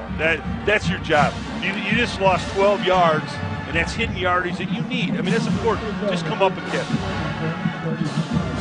And the interesting thing is when you look at this game, the ball that was fumbled on the punt is the one where he was just standing right there. The ones where he had to move, those were the ones he caught. And receivers, maybe it's easier for them. That's what they say in baseball. The hardest balls to catch are the ones hit right at you. Catching punts is a very difficult job. I want to tell you that right now. It's one of the tougher things in football to do is to catch the punt. Right after quarterbacking, I think being a punt returner is a glamorous job that it's a tough maybe job. is overrated at times. Hand off to Givens, and just continues to drive. They knock the ball loose finally, but the Falcon lineman is there. You like the never say die spirit of Givens there, but they finally did knock that ball loose, but an alert recovery by Alex Huddle. Well, they all do it today. Everyone strips the ball. That's what they're taught to do. When they see how he came in and finished the tackle from behind. Great camera shot, guys. And when he finished it from behind, part of the tackling process is punching the ball out. That's what you do. Well, you look how close that came to getting away from Huddle. The Eastern player almost knocked it right back into him. Well, we had a great camera shot on that. But, Greg, when you're tackling, part of the form tackle is, as you're coming in, not only are your arms looking to wrap, but you're looking where the ball is and you're double punching at the ball. And that's why there's so many fumbles on the cleanups on the tackles. Obviously, we got an injured player down there, and those are the kinds of plays that often result in that sort of thing. When you got guys diving after loose balls, somebody can land on you. 300-pound guy can land on you. I can tell you this, Greg. It's going to be a long practice week for the offense for the Falcons. Coach Clausen is not happy with what he's seen today. The defense has played terrifically. They've basically controlled this ball game. But the offense, you've mentioned it a couple of times, and I think you're spot on. They haven't been in sync. They haven't been in rhythm. It looks disjointed today a little bit, and he's not going to be happy with that. And they're going to have to play at a higher level. And can't see who's down there, and they continue to work on him. Let's take a break. We'll be right back.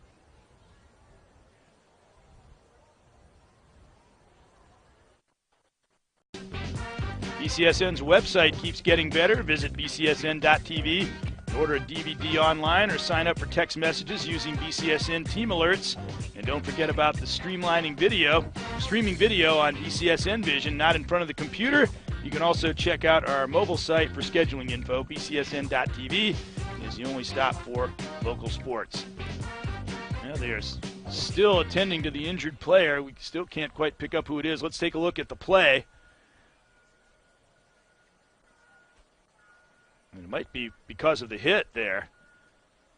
Givens, it could be him. He'd get that really vicious shot in the back. And one would think that might be the player who is in difficulty right now. Yes. And the Falcons came into this game with only 3 running backs when they lost Samuel. And Givens, tremendous prospect for them. We saw him make that great run, but they are really attending to him, and they've called the ambulance out. So obviously our best wishes for him. And as they continue to attend to him, let's take a look at the Mid-American Conference standings again. Kent State and Ohio are unbeaten. Note that Miami was leading Ohio at the last report we got. Bowling Green at 3-1. Of course, they handled Miami pretty handily. Buffalo is leading Toledo at the last report we got, which was near the end of the first half. So Bowling Green with a victory today. They have Ohio and Kent their next 2 matchups, and a lot would be told as far as the MAC East standings based on those results. Toledo and Northern Illinois tied at the top of the heap there. Toledo, as we mentioned, in dogfight today, and the directional schools at the bottom of the MAC West standings. Interesting, Eastern Michigan. Bowling Green's next game is against Ohio, but not till the 7th of November. Eastern Michigan plays Ohio this Thursday, so they have a short week. And they continue to work on Givens. We'll see if we can get a report on his condition. We've got Rick Poland down there on the sidelines. And when the information becomes available, we'll hope to be able to pass that along. Obviously, it's a source of concern down there, especially when you see the hit that he took. Well, Bowling Green has a great medical staff, and I'm sure, Greg, they're taking every precaution possible, and certainly hope the young man is okay. And, you know, sometimes we lose sight of what a physical game this really is, and it is a tough physical game. There's no question about that. Well, he's been immobile down there, and they've been working on for quite some time. They brought the stretcher out, and then the ambulance, and they obviously are taking extreme precautions to make sure that he is treated with tender, loving care here.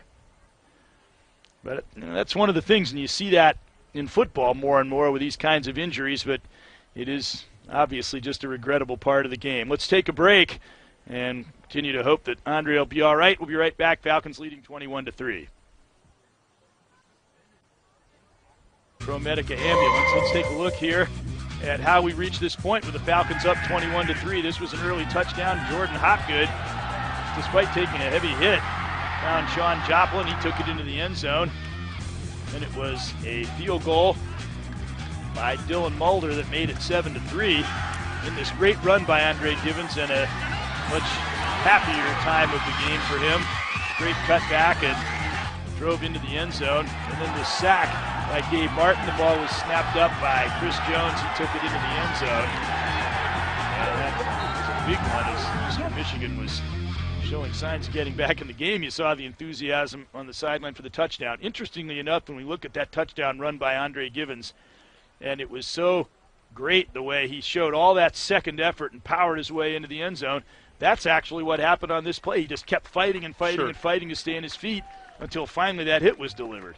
Well, what happens is sometimes the defense is taught really to swarm the ball carrier, and in a sense, they're called thud drills, where they stick him and they hold him up, and the cleanup people come in. I mean, that's football, and that happens, and that's kind of what happened on that play. So we're up and going again here, and the crowd trying to get the team re-inspired and re-energized. You said they're down basically to two running backs now, and Pettigrew and Hopgood. There's a pass to Burbrink. He hasn't really been in the mix too much as a receiver, but he has really been a very valuable receiver for the Falcons, especially in a safety valve vein. Well, Burr was pretty good there. He just did a sit-down hitch in the middle of cover two, found an open spot, and it was just an A to B toss. He's made a lot of big short to medium range catches for the Falcons, especially in that Florida game. He made 8 receptions and a big impression in his first game as a Falcon. Schultz pumping. They might have to go more to the passing attack now, but his arms seem to be hit as he tried to release that ball. Well, that's a little miscommunication with the Falcon wide receiver, Chris Gallen. What Matt wanted was a double move out there. He made the quick sideline fake and pump, and he wanted Chris to go up. It was going to be a sideline and up, but Chris never went up. Yeah, the Falcons very fortunate that they got that touchdown produced by their defense, especially now because they were out of rhythm to begin with, but now the injury to Givens maybe casting a little bit of a pall. Once again, a great rush there on Schmidtbush. He was fortunate to get it away, but again he gets that bounce, and they went from almost blocking it to a 55-yard punt down on the 8-yard line. Greg, the kicking game, and you say it and you say it and you say it, the hidden yardage in the kicking game. Let's even go further. The kicking, the hidden yardage in the kicking game is just so important if you're a winning football team. I was saying that in that delay, maybe threw him off a little bit more, and obviously it's a sobering thing when you see a teammate go down like that. It's just been one of these days where things haven't been coming easily for the Falcons, to say the least, but the defense once again has stepped up to make a huge difference. We're going to get an update on the injury here in just a moment. Hand off to Bronson Hill, and again the Falcons swarm to the ball, and hold them to a gain of perhaps a yard. So let's go down to the sidelines to Rick Poland. Well, guys, some preliminary news, good news. Evidently, just some movement and precautionary measures being taken, and so it's pretty good news right now, and hopefully it stays good. That's certainly what we'd like to hear.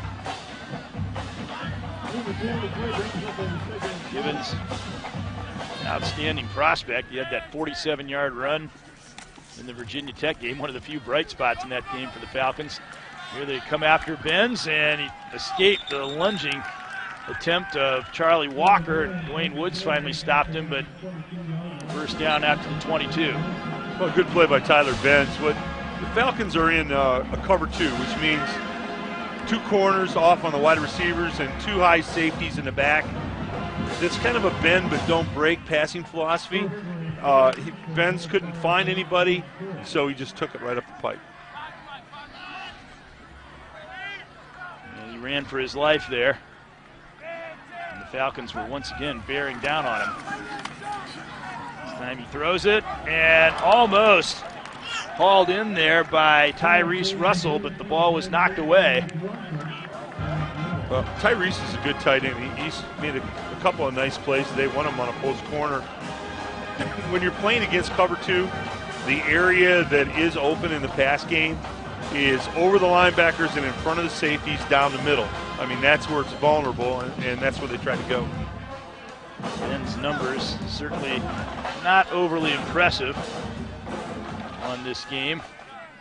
You know, you play one great game, and then the expectations is you'll do it every week.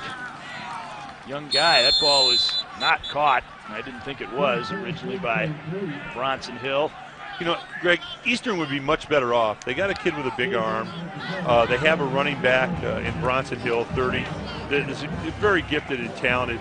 They need to incorporate more play action into their pass game because the defenses will respect Hill on the play action. That will draw linebackers up. That'll create more open coverage in the middle. They're just not doing enough of that. They need to incorporate that into their offense. Play action passing, and is a much easier read for a young quarterback is a play action read. 3rd and 10. That ball is looped out, caught. It was not really well thrown. And Creel could catch it, but he didn't have a chance to move upfield with it. That was a cover 2 give. They were giving him that. You know, they were going to give you 6 yards on the outside. They just weren't going to give you the first down. You know, put the ball in a little bit straighter trajectory, he would have maybe had a chance to plant his feet and move upfield, but as it was, he really couldn't. It's a lot of inexperience, but you know they need to do a better job of getting play action passes worked into their offense. Punt fielded by Burbrink at the 43, and he got racked up on a great downfield coverage by Matt Boyd. And he posed for a little statue there. Well, Matt Boyd just cut a single called the Matt Boyd Band, and it's called Lights Out. I tell you what, he was a gunner coming down, and he hit him pretty good. But he's a cum laude student, a Big Brothers Big Sisters volunteer, International Youth Leadership Forum, league champion in shot put too. So he's a nice guy, but he can hit you. Yeah, I'm not arguing with him. That was a pretty good stick.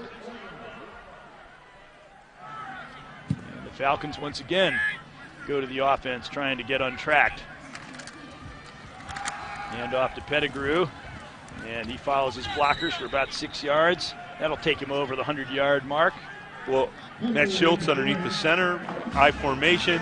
They run a straight isolation play over the guard slot, which means you got a fullback going in behind the guard and the tailback taking the ball.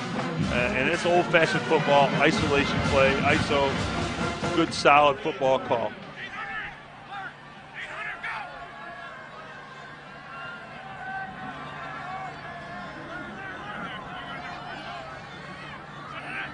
Schultz, a couple of additional signals from the bench, and then gave it to Pettigrew, who wrestles his way forward and carved out the first down yardage. Even with the touch to spare. Yeah, Then with a spare, they're not going to give it to him on the spot. About as close as you can get, though. Yeah, that was an inside zone scheme and well blocked. Under the final minute of the third quarter, it's 3rd and inches.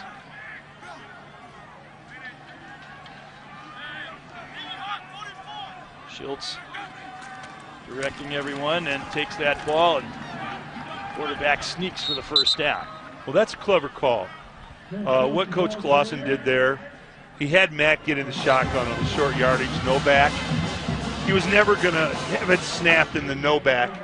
He was going to come up underneath the center as he did and take it on the quarterback sneak. And it fooled the defense a little bit. Pretty clever call. See, dead even in first downs. It's really been a pretty even football game. The Falcons have just made the big plays. Here's Hopgood. He's inserted in as a running back now in the absence of Gibbons. Up until this point, the main thing he'd done was throw that touchdown pass, which is pretty crucial to the game. He crashed forward for a few yards there. And that should be the final play, it would appear, of the third quarter. Another ISO play. It was just a guard ISO with a lead. So that's it. Third quarter in the books. Falcons up 21-3. We'll be right back at Perry Stadium. Warm down there a little bit. Trying out some new dance steps. And the Falcons up by a 21-3 score, and they seem to really be in the mode of grinding it out now on the ground. They've been moving up the field deliberately and taking time off, which is a winning formula for them right now. See if they can continue that into the fourth quarter.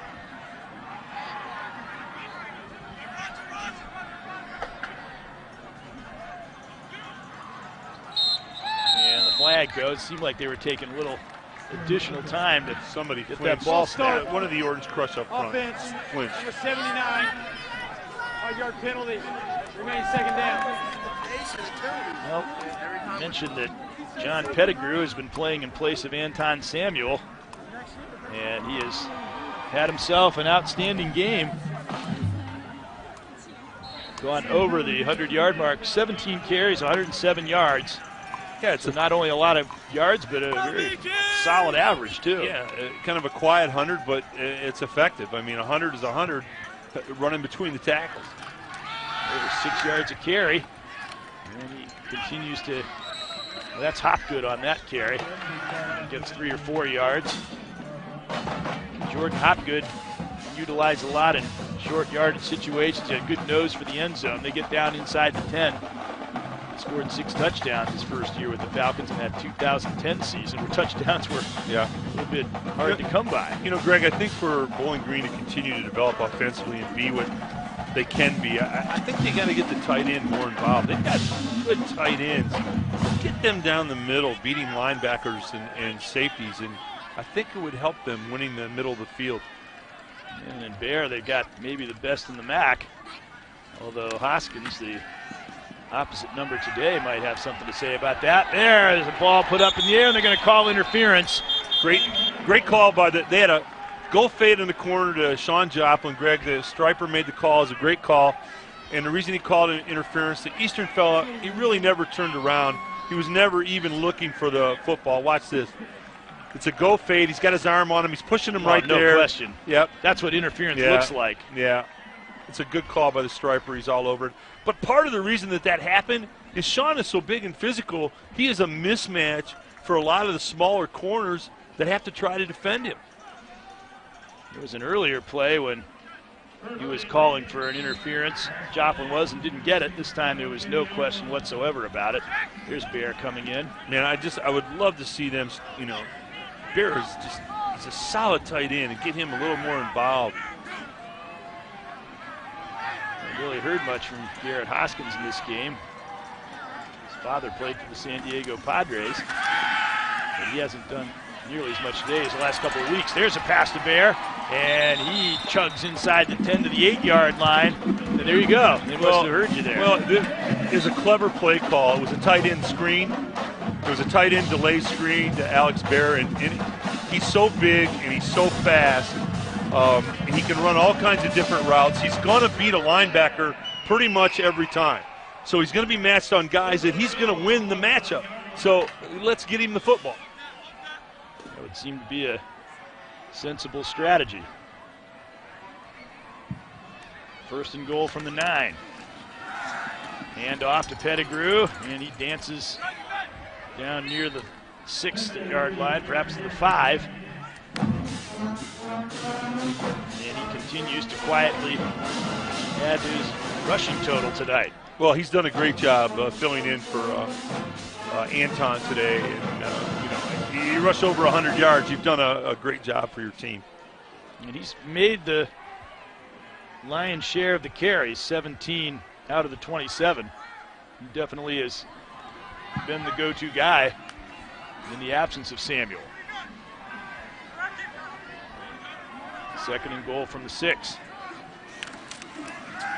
Falcons content to run time off the clock as well. Well, Greg, this Coach Clausen and his staff are really clever. That was a great formation there. They put the big man, the tight end, back in the backfield. He was in the fullback position, Alex Bear, and they ran a little inside zone, and they had the fullback or the tight end doing the lead on it. So the big man got up ahead of steam, and he made a nice block. That's a nice use of the tight end. Third and goal from the 5.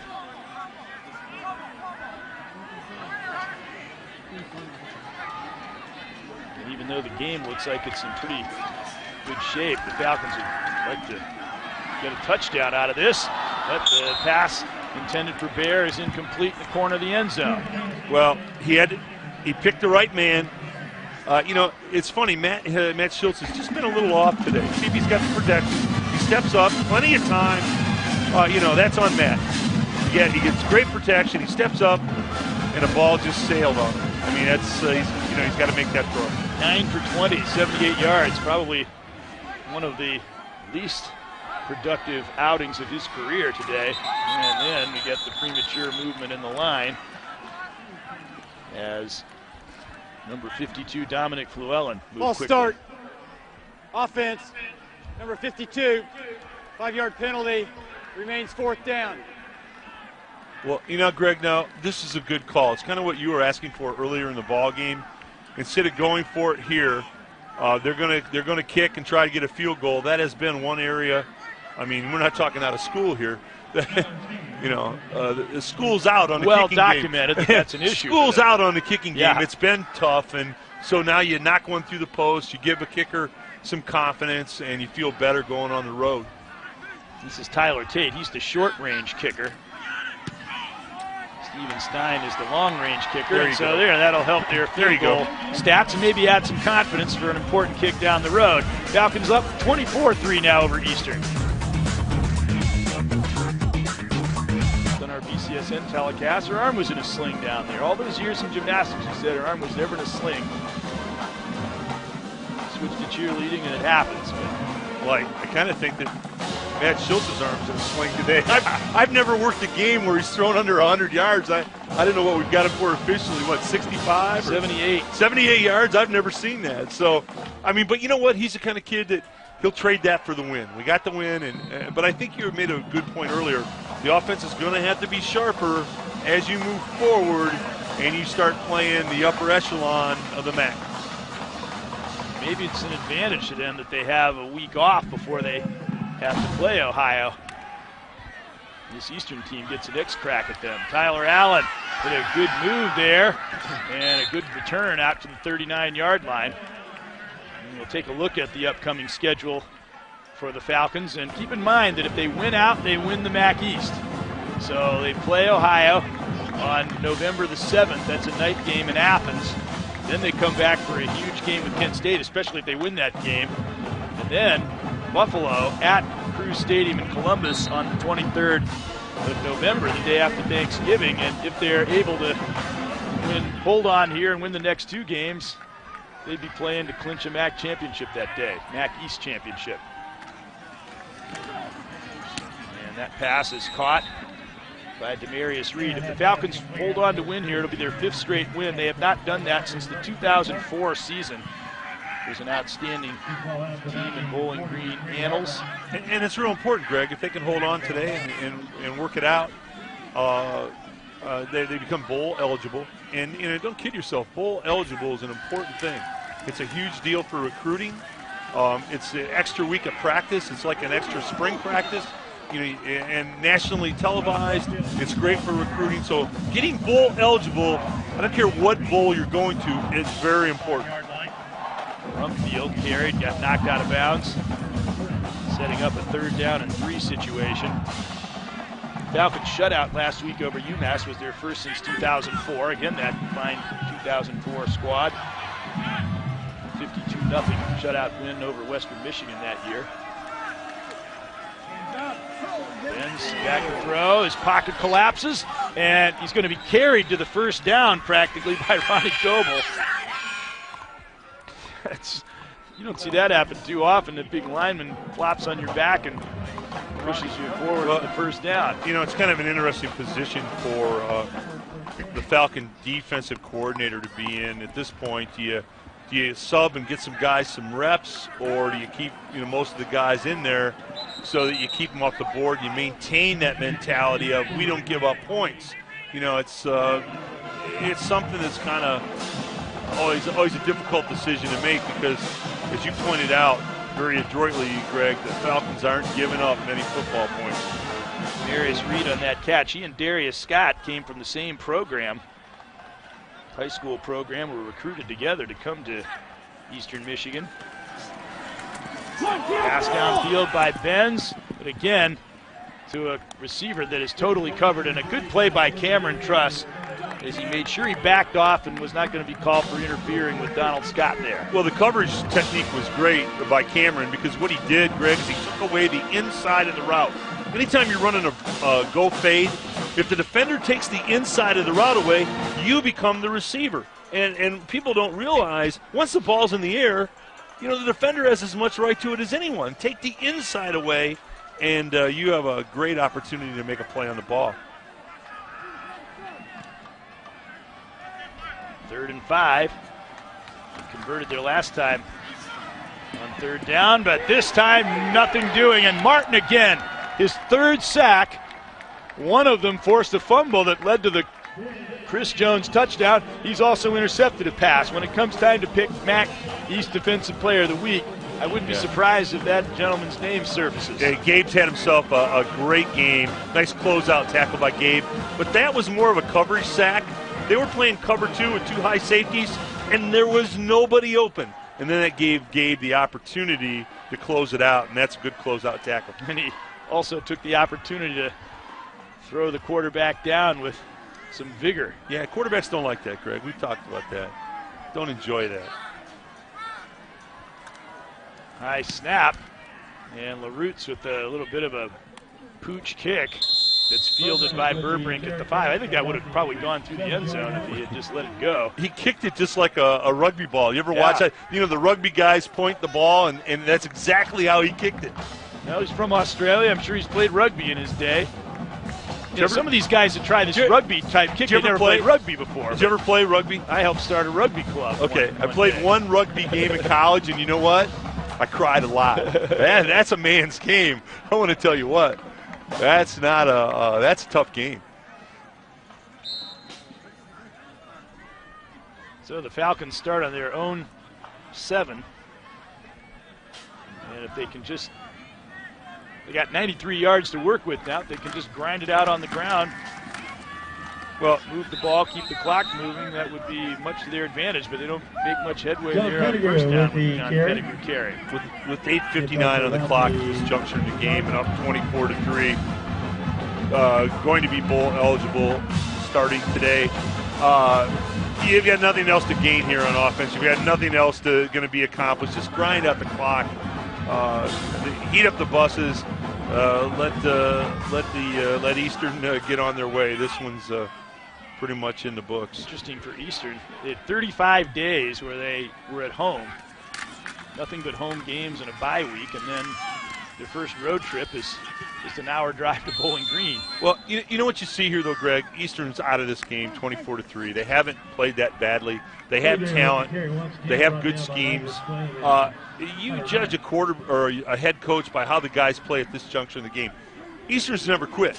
They're running the ball. They're tackling. They're being aggressive. So that tells you the Coach English has a good handle on these kids, and they're trying to get better. They want to get better. They'll continue to recruit well. And hopefully eventually, they'll turn that program around because it'll be good for the MAC. You're looking at a team that hung 47 points on Toledo and almost beat them the week before the Rockets beat Cincinnati. There is Pettigrew breaking into the open field and all the way to the 35. Hopgood that was. The ball was knocked away, but I think it was already dead. So 23-yard pickup for Jordan Hopgood. Outside zone stretch. Jordan reads the crease. Little stiff arm there. And the big man's rumbling. And he was well down before it was stripped out. You're absolutely right. Now he's got a 23-yard run to go with his touchdown pass.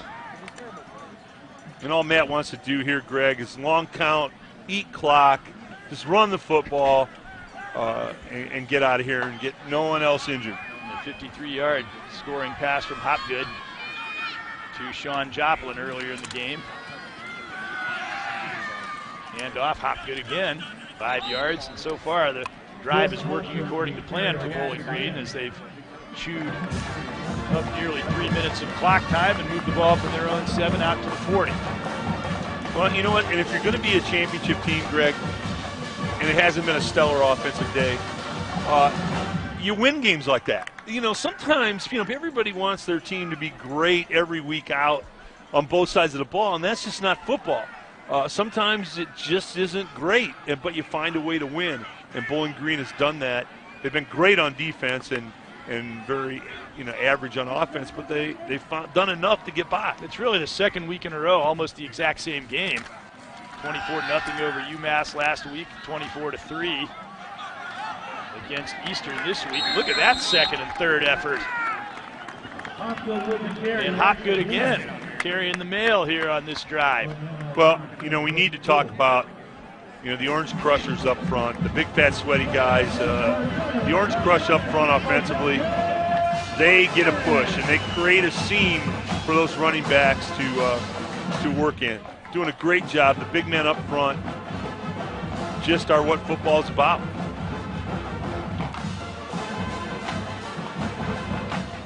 There's over 9 minutes to go, and the Falcons took the ball. Now it's 5.5. And they've got another first down. They've methodically worked out from their own 7 to the 45 now. And now Pettigrew is in for Hopgood. And he takes a crack at the Eastern defense. I think that they're starting to just grind the Eagles down. Well, again, you're crediting the big guys up front for Bowling Green, the Orange Crush. When you see those piles moving forward, that's telling you that the big guys up front are getting that traction, getting that drive, and they're feeling it, and that's exactly what's happening. We talked about Eastern. They played Toledo very well. The week before, Toledo beat Cincinnati. They had a really legitimate shot at beating Michigan State. And they're about to be a 1-7 football team in the MAC. And that goes to show you, even the lowest ranking teams in the MAC can get you any time. They're not that far off, Greg. They need to have a couple more good recruiting years. Find consistency with the quarterback.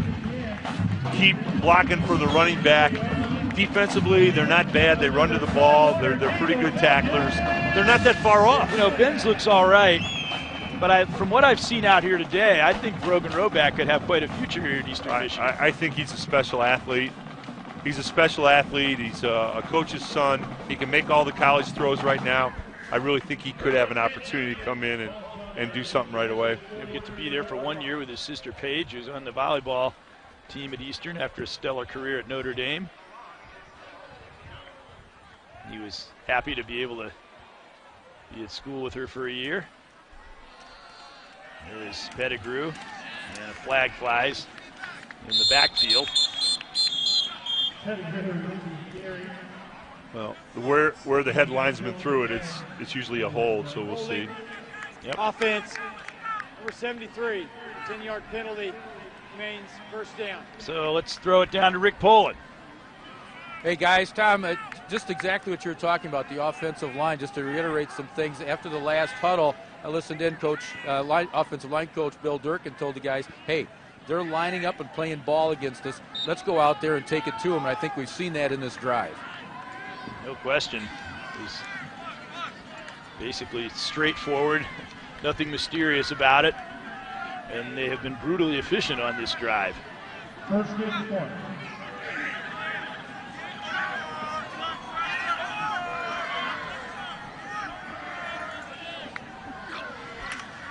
First and 20, and there goes Hopgood again, surging forward, and they get a lot of that yardage back again.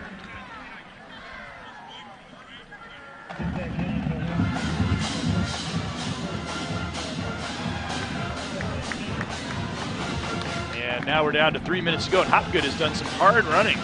Well, it's just entering this game. It takes two things, Greg. It takes the guys up front creating the crease, and then a back with the want-to get in the running lanes, and the Falcons have had both today. Second down and 10. They might just run out the whole rest of this game.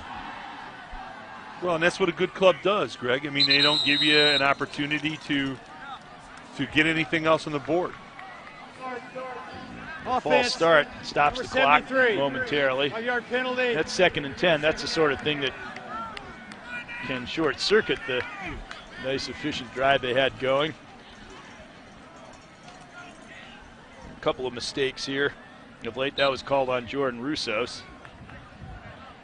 He's got the tattoos going there. The veteran offensive line. He was a defensive lineman when he started, but they made the switch a couple of years ago to put him on the offensive side of the ball, and he has thrived in that position.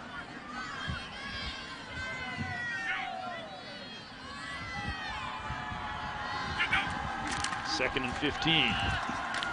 Hopgood again, and Falcons now are controlling the line of scrimmage the way they did against Miami. It's a first and 15, and they are at the second and 15, and they take half the yardage off just like that. Well, the biggest thing is you get a good look at Coach Clausen there. Again, he deserves so much credit for totally redoing the philosophy here at the school. They went from a finesse team on both sides of the ball to a physical team. They've incorporated the use of the tight end. They've gotten Schultz under center with a lead blocker at times. They've just become a physical ball club, and I think that's made all the difference. Crowd starting to make for the exits. Maybe a lot of them on their way to check out the last visit of Ohio State to the BGSU Ice Arena as a member of the CCHA, which will be coming up a little bit later. And they got close to that first down. And, well, we're talking about player of the game, and again, I think defense is where you look. Gabe Martin made 3 sacks and an interception, hurried the quarterback a lot. One of those sacks led directly to the Chris Jones touchdown. He had an outstanding game for the Falcons. Well, Gabe is quick. He's explosive. You know, these are called explosive plays. Look at how he closes out the quarterback 2-3 times today. Got in the passing lane just like a receiver. He's a quick, talented athlete. Not at all be surprised if his name surfaces as the MAC East Defensive Player of the Week. And he's happy with the performance. And Falcons into that victory formation that we talked about.